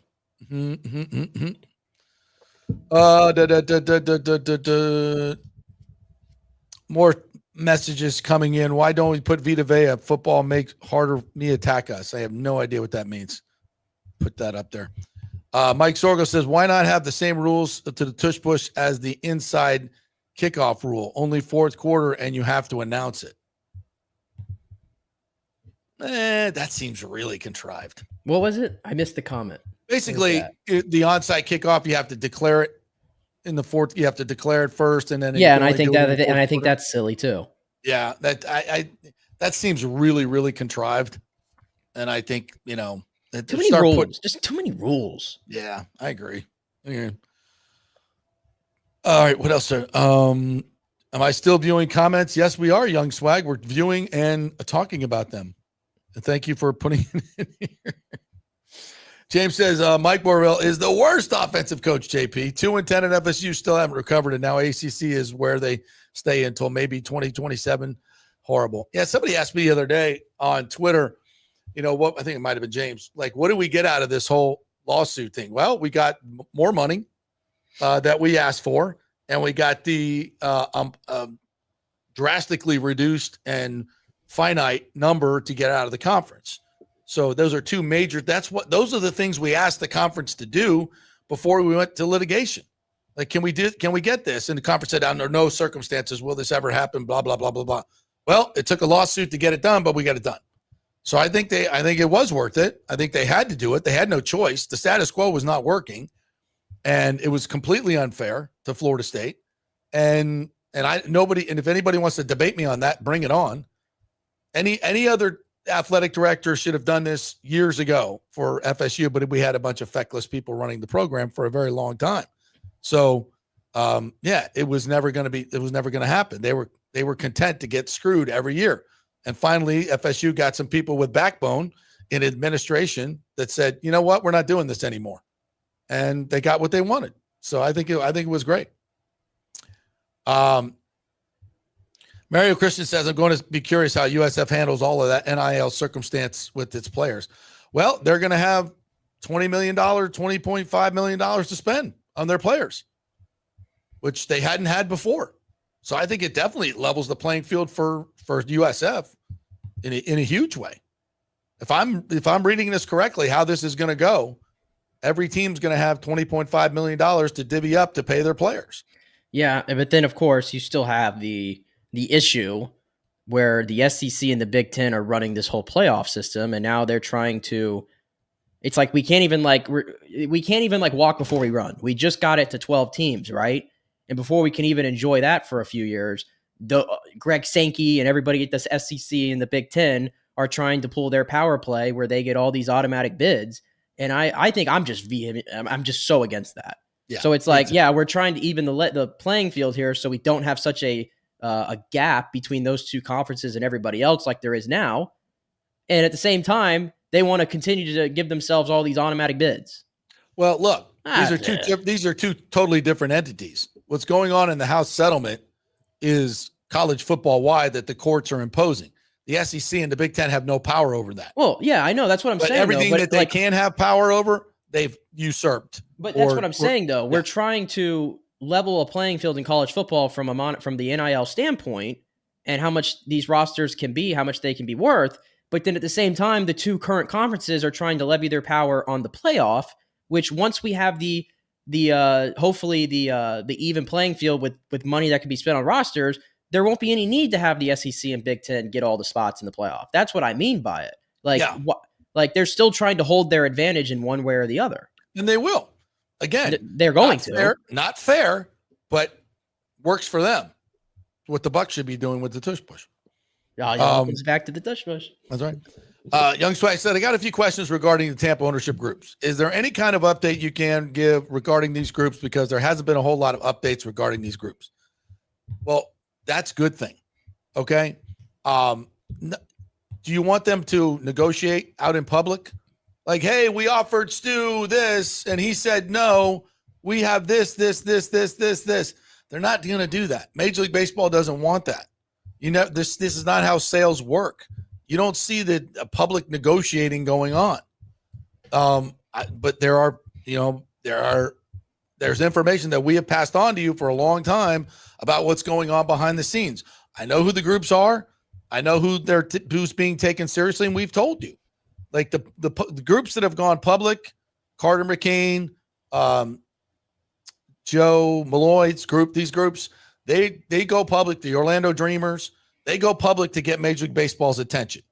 The group working behind the scenes that has deep pockets and doing deals or not doing deals, but having the discussions with the people in place to get sites, to get construction, to get plans, to do all these things that they need to go have this all done behind the scenes before they go public. It doesn't happen out in the public eye, and it's not going to. So the less you hear, the better. And you can do this is why everybody freaks out about the Orlando's thing. You can have all the videos you want, talk about it all you want. Brody Brazil does these videos because it gets you guys click on it. And I don't blame him. There's nothing new coming out of any of it. Nothing. It's just all regurgitated material. And every time he puts one out, you guys click on it. Why? He's going to keep doing it. So, but it means nothing in terms of getting a deal done. So I know you guys want information and you want to hear things and blah, blah, blah. I'm sorry. It's just not going to be that way. It's not going to be that way. And it may go belly up. Stu may decide that, he's going to fight them, Major League Baseball, take them to court too, and protract this whole damn thing. Who knows? He's the wild card. And his behavior up until this point has not been consistent with any other owner in any other league ever in terms of building stadiums, ever. So, and moving things forward. So, unless Major League Baseball can force him to sell, which I think they can, I think they have that power. It may take longer than many of us want or should take. But if you have an intransigent owner that just is built differently, which I think he's proven that he is, then you got to deal with this stuff. It's nobody else's fault. And I hope we all know this. None of this would have had to happen if we had competent ownership and consistent ownership to what other baseball teams and leagues have had. This guy's different. He's just built differently and not in a good way, in my opinion. All right, let's take another break. When we come back, we got to hit more on I have not talked about Simeon Wright's got his presser coming up today. There may be a backup quarterback issue people are bringing up in Tampa Bay with the Buccaneers. I think that's an interesting discussion as well. And then Nick's got some other things he wants to talk about and get off his. We haven't done Scotty Scheffler. I'm going to get to that. Some major news on that today as well. We are brought to you by On-Site Construction and Restoration, folks. If you're looking to restore your home after the hurricane, you had some bad work done because you had to hire a bad contractor. I get it. A lot of that out there. OnSiteConstructionFL.com is the website. Go see my buddy Jason Fawcett. He will take care of it. He'll fix what wasn't fixed correctly. He can do new add-ons. He can do building from scratch, commercial and residential. Great company, over 1,400 jobs done locally, 20 years of experience. Go see all their great reviews on onsiteconstructionfl.com. Back in 3. Hey, JP here for my concierge medical professional, Chris Lugo, PA. You've heard him on the show for a couple of years where he shares invaluable medical, nutritional, and supplement advice. With Chris, it's like having a medical provider as your best friend. What I love about this concierge service is the convenience and support he offers. I can text or call him 24/7 with any questions or concerns, and he'll promptly call in a prescription if needed. No office visits or copays required. It gives me peace of mind knowing I have someone genuinely invested in my health, not just focused on insurance profits. And the best part, the Bay Area Modern Medical Center's personal concierge service is more affordable than you might think. Don't let insurance companies dictate your health care. Take control of your health and wellness today. Visit BAMMC.com for more information and to schedule your initial free consultation. Empower yourself and take charge of your personal health with BAMMC.com. JP here for the Gold and Diamond Source. You know, we told you about the amazing Diamond Savings Account where your diamond never loses its value. Well, now, through the end of May, the Gold and Diamond Source will double your trade-in value up to $2,500. Just bring in your jewelry to trade and your $2,500 piece turns into $5,000. It's time to upgrade that ring, earrings, whatever. We have gemologists on site to make the deal. Double your trade value up to $2,500. Gets you $5,000 to spend. So go through your jewelry box and get that stuff you never wear and get something new and stylish that you're going to love. Great experience, and we will double your trade-in now till the end of May. We can finance you as well. No interest for 5 years. Only at the Gold and Diamond Source, 3800 Ulmerton Road. Always online at goldendiamond.com. JP here for the Jeeves Law Group and my man Scott Jeeves, who lives right here and has long been a highly respected member of our community. He's a proud sponsor of the Tampa Riverwalk. Jeeves Law Group is also a proud sponsor of our Grand Central District in St. Pete and has neighborhood events throughout the year. He has an office on Central Avenue in St. Pete and one on South Howard in Tampa. You can't get more local than that. So when you need an attorney, you're going to hire some huge firm that advertises all over the state or the one that supports your favorite sports show. It's the Jeeves Law Group. We're local, we're trusted, and we get results. For personal injury and personal attention, call us for a free case evaluation.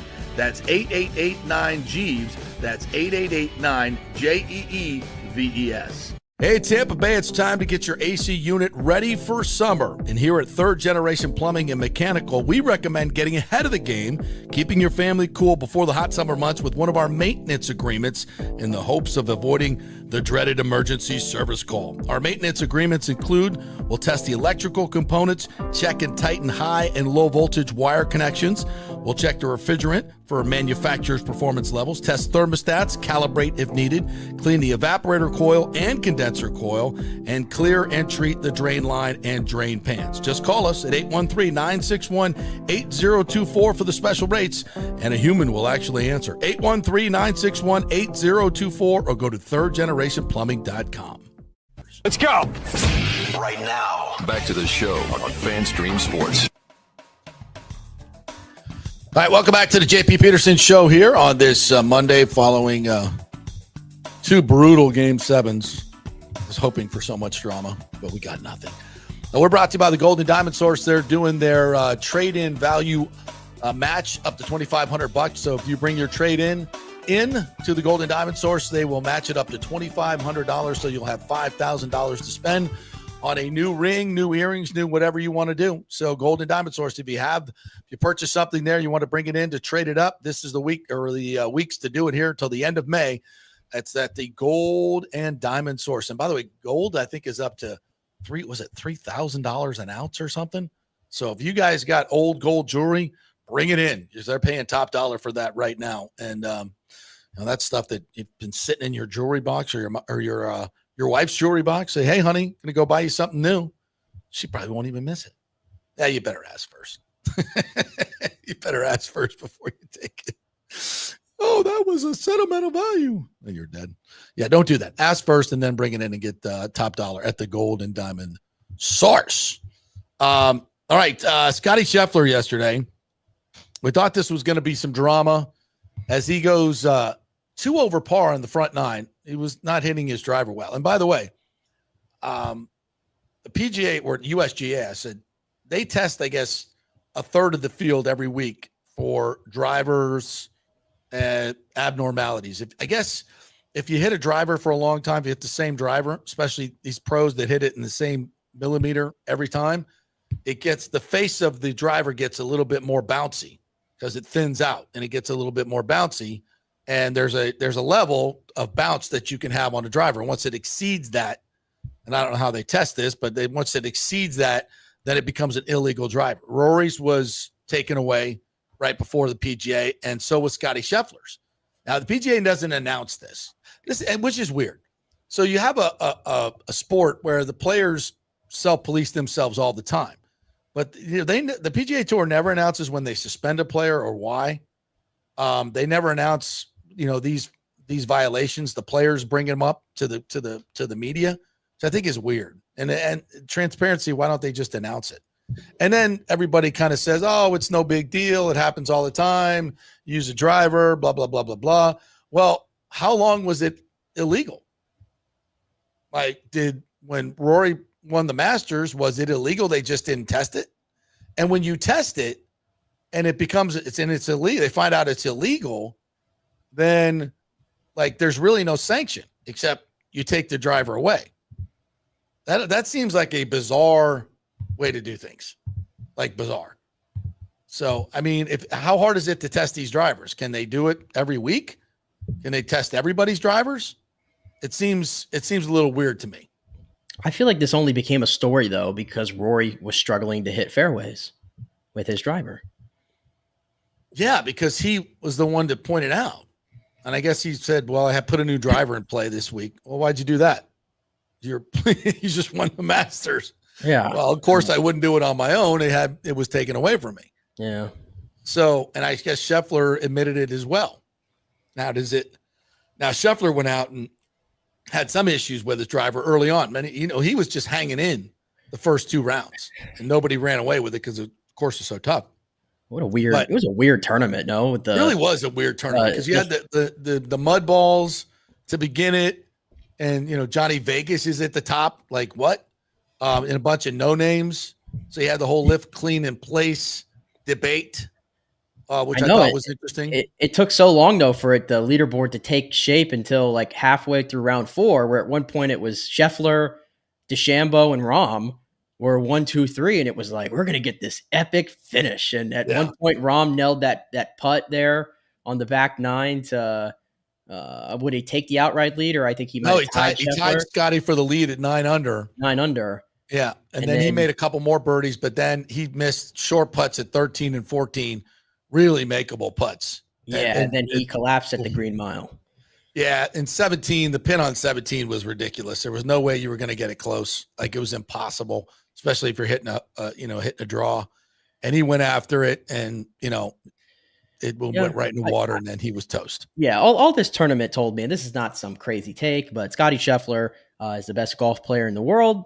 I actually think the gap between him and the second best player, whoever you think it is, I think it's still quite large because Scotty, I don't even feel like Scotty finished 11 under for this tournament. I feel like Scotty had to grind his way to 11 under. I think he had maybe his C+ game, B- game the entire tournament. I don't think he had his best stuff. Nope. And on Sunday, as I'm watching this unfold, I kept saying to myself, if Scotty just plays even par the rest of the day and dares or just, beg somebody to get themselves into contention, if he just plays even par, I think he's going to be fine. And lo and behold, he finishes exactly even, and he comfortably wins by 5 strokes. And I know John Rahm, tested it a little bit. I know Fitzpatrick was in play at times. I know DeChambeau was there, but Rahm completely imploded in the final 5 holes of the tournament. And DeChambeau, I almost felt like he was he feels like he has superpowers sometimes, I feel like, DeChambeau. Yeah. And it's he's trying to prove to everybody that he can do something, but it just wasn't working yesterday. And my point is that How many times did you see where there'd be like a 220 yard, 230 yard iron shot, and he's trying to hit a club that like really nobody else has any business using to hit that distance, and he would try to stretch it out there? And how many times did he land it like 60 feet away from the hole or short or whatever? It's like he just kept doing that over and over and over, and it's like make an adjustment. Like the PGA Championship, and you're trying to chase Scotty Scheffler, and it's like you're trying to hit all these long shots with these clubs that I don't think were the ones he should have picked. I know I'm not the pro golfer here, but that was just my opinion on it.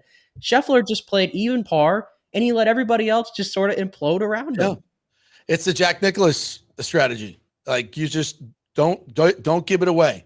Let them come chase you. And Scotty and the other players talk about this. It's like you get 2 or 3 strokes behind, and you're like, God, because he's not going to make any mistakes. He's just not. He's not gonna shoot a final round 79. Like, even on the front 9, he was like, I'm hitting it left. I'm hitting it left. So his caddy did something really interesting on 10. Like really interesting strategy. Aim more to the right. Oh, okay. So we did. Did you see Rory early on in the week? He hit a drive and he just looked at the face of his driver. Like, what the hell was that? Because he had a new driver in the bag. He couldn't drive the ball. Like, everybody thought he'd win at Quail Hollow because he's one of the greatest drivers in the history of the game. He couldn't hit a fairway. He was in the rough the whole time. But Scotty was able to make the adjustment, and Rory wasn't. Now, Scotty, the first 2 days was not great. He was missing fairways because he had a new driver. And not great, by the way, is still like, oh, you're in the top 10. Right, exactly. But not dominant like he normally is. Right. And so, but he was able to make the adjustment. And I think his overall game was better, and he just grinded it out. And then on the back 9, he hit every shot where he was supposed to hit it. Even on 17, he's like, I'm not going after that pin. I'm going to hit it short and right, and I'll chip it up, see if I can make par. Yeah. Now, at that point, he had a big enough lead. He could do that. I get it. And Rahm had to go after it, but that's the pressure that Scheffler puts on you. He's not going to make any major mistakes. Yeah, he's not gonna. Yeah, that's what I'm saying. Like, that's what I'm saying. Like, he's just so far and away the best golfer in the world. I don't think that's changing anytime soon. Like, to the point where, like, look at the golfers who missed the cut this weekend. I mean, Spieth, Justin Thomas. Like, everybody finally was like, "Oh, this is going to be the tournament where Justin Thomas gets right back to competing against majors," and it was not. Even Ludwig Oberg, who you've seen at the top of the leaderboard at so many majors lately, he misses the cut. Matsuyama misses the cut, which he never does in majors. Morikawa shot like 2 over for the tournament, or 4 over for the tournament. I'm sorry. Rory shot 3 over for the tournament. Schauffele didn't have his best stuff. Hasn't had his best stuff all year because of the injury. But my point with that, it's like, can you ever see Scheffler just missing a cut at a major or playing 2 over or 4 over? Well, it's just, you can't even process it. It's not going to happen. Well, in the last 2 years, he's either come close, last year's PGA, if not for his arrest, I honestly believe he wins that tournament. Oh my gosh. Speaking of that, did you see the Nike ad yesterday? Which one? Nike put out their ad right after when Scheffler won. And it's a picture of him swinging the ball, and it says, "Best player in the world, ? Guilty." And the caption said, "The verdict is in." Like, they used it so perfectly. Great Nike ad. And then even Adam Schefter, who he had this one certainly queued up for the weekend, but he put, from last year's arrest to this year's conquest, Scotty Scheffler wins the PGA Championship. Yeah. I mean, and then the stabbing his own hand with the turkey at Thanksgiving. Oh my! Nothing stops this guy. Yeah, well, that did for a little bit, but for a little bit, but he rounded back into form. And then you have, of course, Phil Mickelson tweeted something, I think, right after the Masters. He was like, "My prediction for the year is Scotty will not win before the Ryder Cup." And then he wins, I forget what tournament this year, right after. And then he wins strokes. And then he wins at Quail Hollow, and I don't think he's done winning either. But again, historical perspective, Scotty Scheffler, he is one of 3 golfers to win 15 PGA Tour events and 3 majors before the age of 29, joining Jack Nicklaus and Tiger Woods. So he continues to cement himself as the player of this generation. Mm-hmm. And I love the humility that he wins with. Of course, you saw the rare emotion out of him when he won yesterday. Yeah. He spiked the hat and he gave the whole "let's effing go" thing. which was a good moment. And then, of course, Jim Nantz lays out like he always does, and he meets up with his family. His dad said he was proud of him. Good moment. Did you see the picture with him and his baby going into the scorecard? Great moment. He's a great like face of the game right now for golf. Really great face for the game. I mean, could he be a little bit more, I don't know, emotional on the course? Yes, but that's not him. And that's why he wins the way he does. I mean, Jack was never really emotional either. They're just great players, and I don't have a huge problem with it. I just need more people like Phil Mickelson to keep talking shit against him, because that's only going to prove him the greatness. At 29, he's won 3 majors. I mean, is 18 doable? I don't think so. No, I don't think anybody's getting to 8. If Tiger couldn't do it, I don't think anybody else is getting it. I don't see it. Although, if Tiger doesn't do Navy SEAL training and wreck his car, well, he should never be driving. You never know. Yeah, you have 10 years of Tiger's career that were essentially lost. Exactly. So, but the field is so deep, I think it's going to be difficult. Yes. What's going to get Scotty is what gets a lot of players: too much money and family. It's hard to stay hungry. Tiger's ability to stay hungry was uncanny. And you go back to his upbringing, he was literally born and nurtured to do what he did, and had the greatest mind in the history of the game, in my opinion, and just could block out everything, could work his ass off. He overworked himself, quite frankly. And, you got to have that balance. Now, will Scotty fall into that same trap that so many of these modern golfers do? You have a stretch of about 2.5 years where you're just a great player, or less than that. And then the money, the fame, the family, he's got kids now. That takes away from your practice time. I mean, you could say this. I mean, Rory won 4 majors by 2014. And at that point, he was 23, 24 years old. Everybody thought Rory was going to dominate golf for forever. And he's had a great career and everything. And he's still one of the greatest 15 golfers of all time, in my opinion. Yep. But he went 10 years without winning one. Yep. Jordan Spieth had all the success in 2015, 2016, and he hasn't won a major since. Dustin Johnson did the same thing. Number 1 player for many weeks, and now he's completely irrelevant in golf. He can't sniff it now.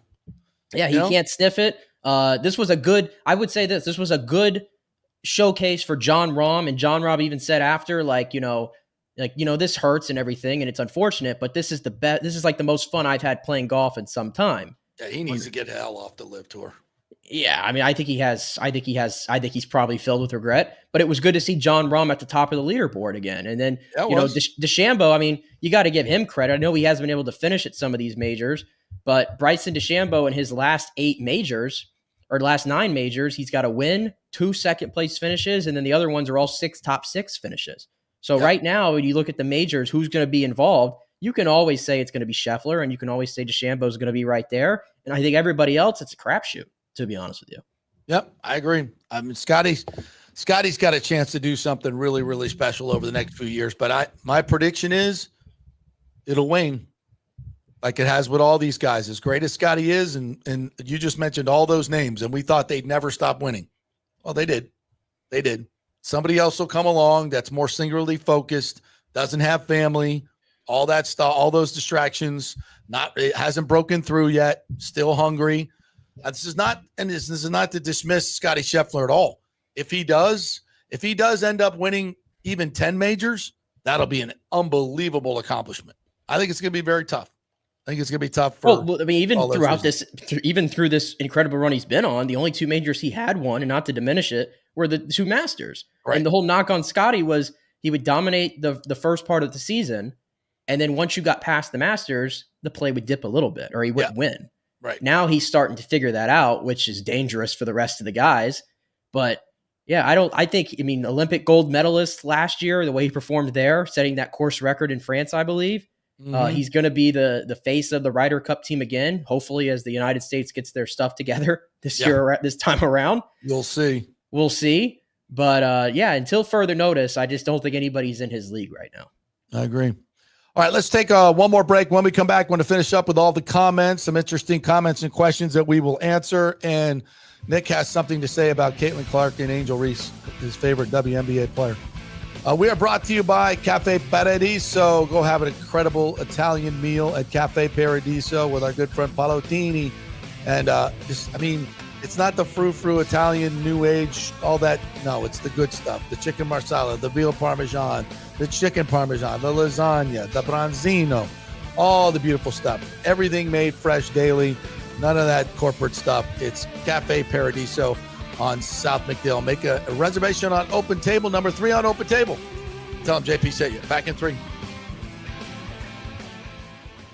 Ciao, Paolo Tini here, owner of Cafe Paradiso, voted number 3 People's Choice Award on Open Table. I want to thank all our loyal family of customers that have been enjoying our great traditional Italian dishes we make from scratch every day. It's a great family story we're proud of. Our family moved from Rimini, Italy in 1984. My dad, Caesar, started Donatello, and that's where I got the start in the restaurant business. I started Cafe Paradiso on South McDill in 1995, and we've been there ever since. From our traditional ossobuco, a veal slow roast for 4 hours, to our daily fresh catch, the Gruppo Paradiso, with a piccata sauce and lobster claw meat, homemade pasta like lasagna, farfalle salchicha, which is a bow tie pasta homemade with fresh sausage. Hold on a minute, JP's favorite. I love it. So come and have a glass of wine with me on South McDill. Get a reservation on Open Table and see all our 5-star reviews. Ciao, see you soon at Paradiso.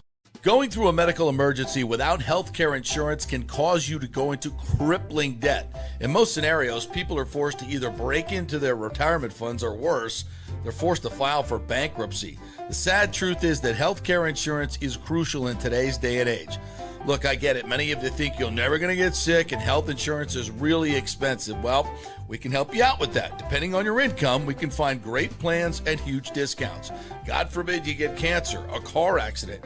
It could literally ruin you financially for life. So make the call and find out. Even though the open enrollment period is over, you may have some qualifying life events that can help you get covered right away. It can be very complicated, a very intimidating process, but we can help. Go to our website and check out all the 5-star reviews about our helpful agents. Go to don'tgouncovered.com or call 800-669-1505. That's 800-669-1505.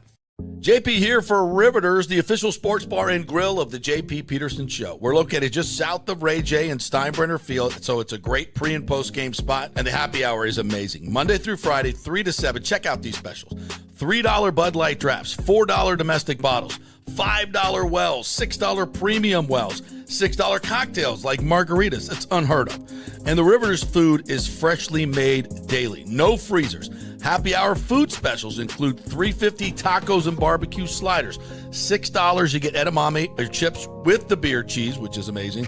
$8 buffalo chicken dip, my favorite. The truffle fries, chili cheese fries, also $8 at happy hour. As well as other specials throughout the week, including Taco Tuesdays, you get $3 tacos, and Wing Wednesdays, 7 o'clock to 1 a.m. in the morning, you get our amazing wings, 5 for $5 and $5 wells and wines. That's a good Wednesday night. So if you're tired of the preppy, overpriced generic sports bars, come see the amazing, friendly bartenders and staff at Riveters, where customer service really matters. Riveters, just south of where the Rays and Bucs play. We'll see you there. JP here for my friend Jason Fawcett, owner of On-Site Construction. They do residential and commercial renovations and new construction. As a leading home builder and general contractor, On-Site Construction prides itself on transforming homes through superior craftsmanship, dedication to client vision, and an unmatched commitment to quality and service. It's about building relationships. We take the time to understand our clients' needs, preferences, and budgets so that we can deliver a personalized experience tailored to their unique vision.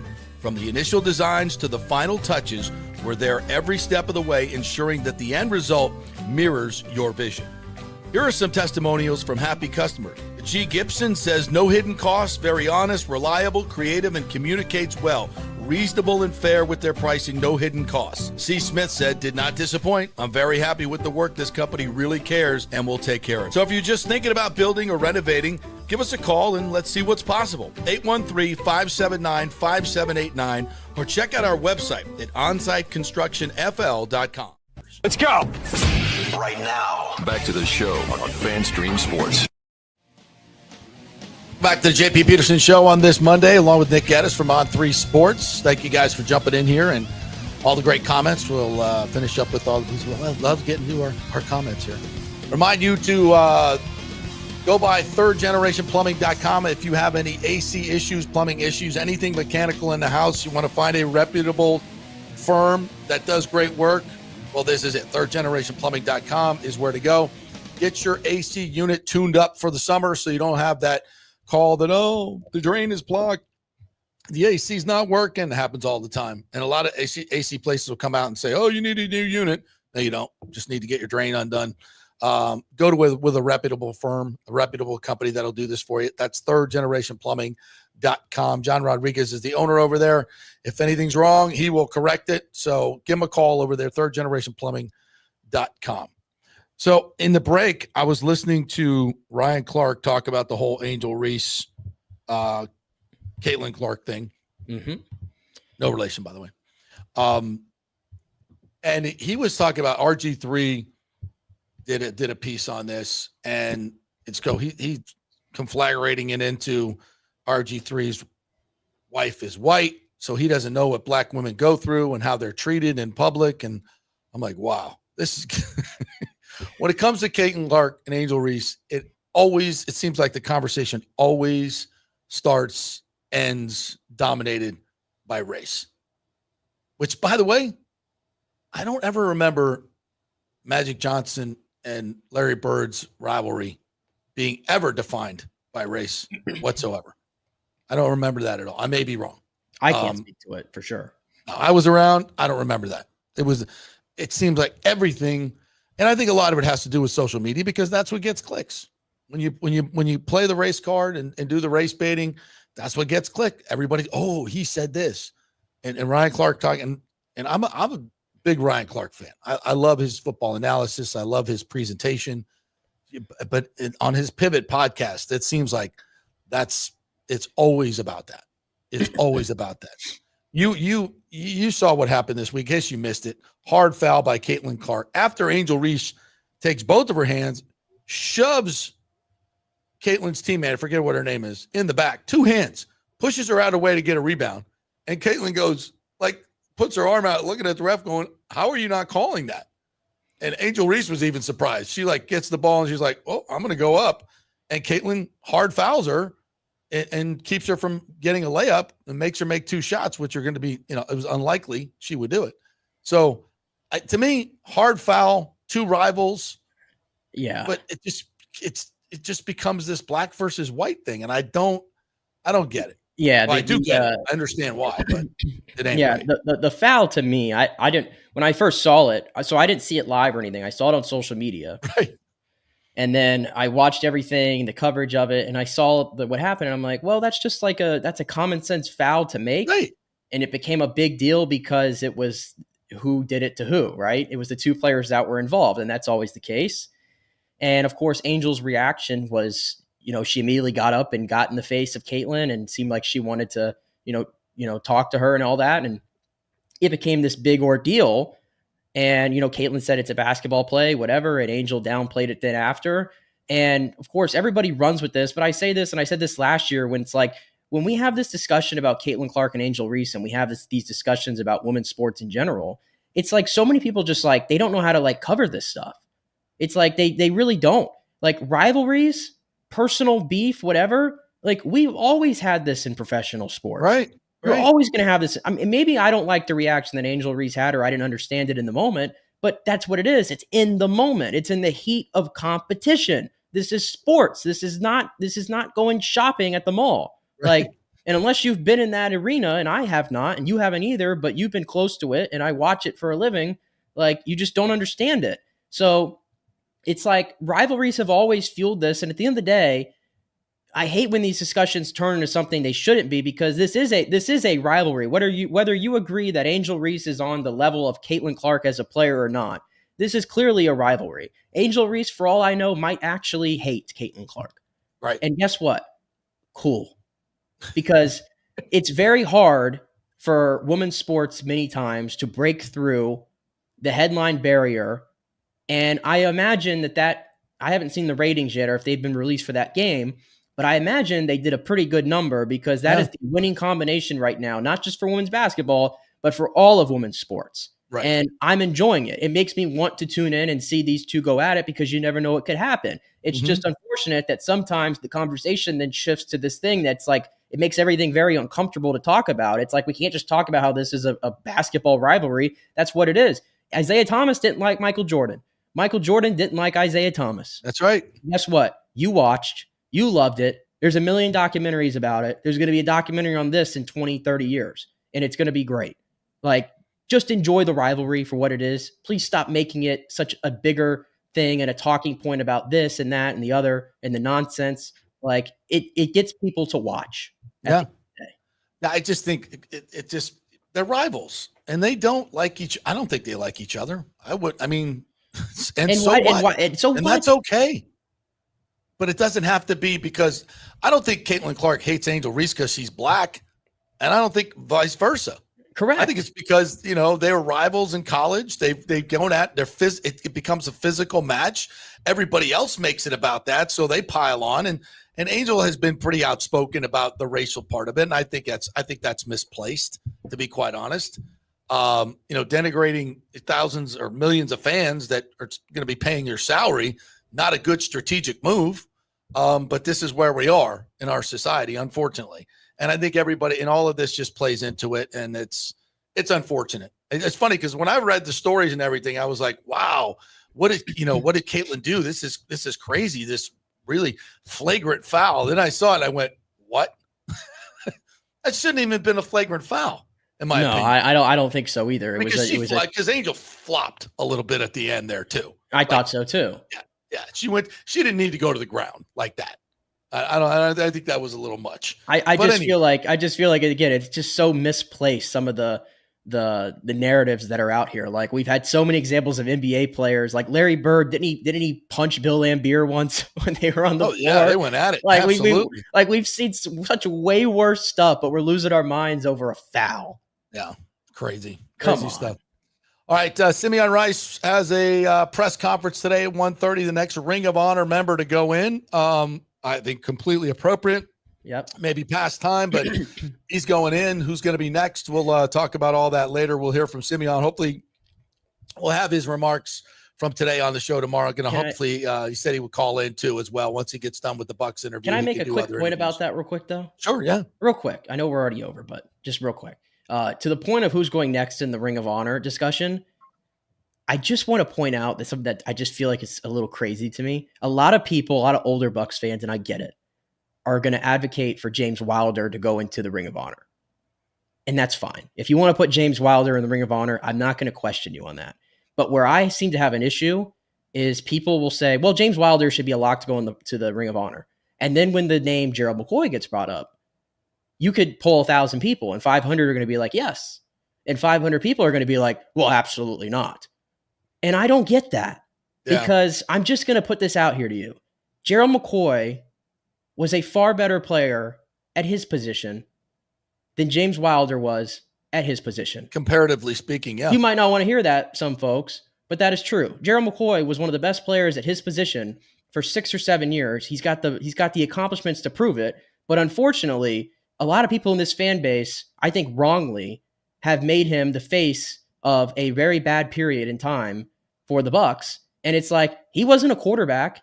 He wasn't a receiver. He wasn't a star corner. He was a defensive tackle. And the only knock you can put on him is, well, he wasn't Warren Sapp.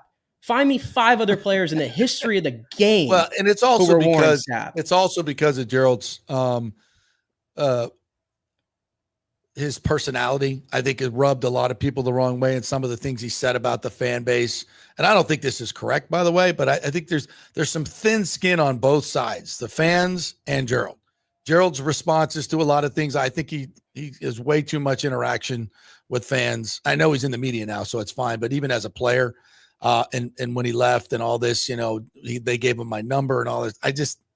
I think fans are too thin-skinned about it. I think Gerald was too, and I think that's where a lot of it comes from. Yeah, because objectively, you're 100% correct. Objectively, you're 100% correct. I just feel like the Bucs were terrible for the large part of his run here in Tampa Bay, And after the game, it seemed like everybody wanted to shove a microphone in his face. Right. And for and him he to took try the to interview every single time. He took the interview every single time, Every which a lot of single people don't.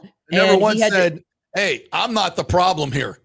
Yeah, and he had to try to explain It's the crap around for a me. lot of the crap around him. Right. But we just made him sort of the poster child, and we forgot how good of a player Gerald McCoy was. He was double teamed for most of the game. Sometimes he was triple teamed. And why was that? He's our highest paid player, and he's not making an impact. Why was that? Gerald looks to his left, and he goes, "Oh, hey, Larry English, how you doing?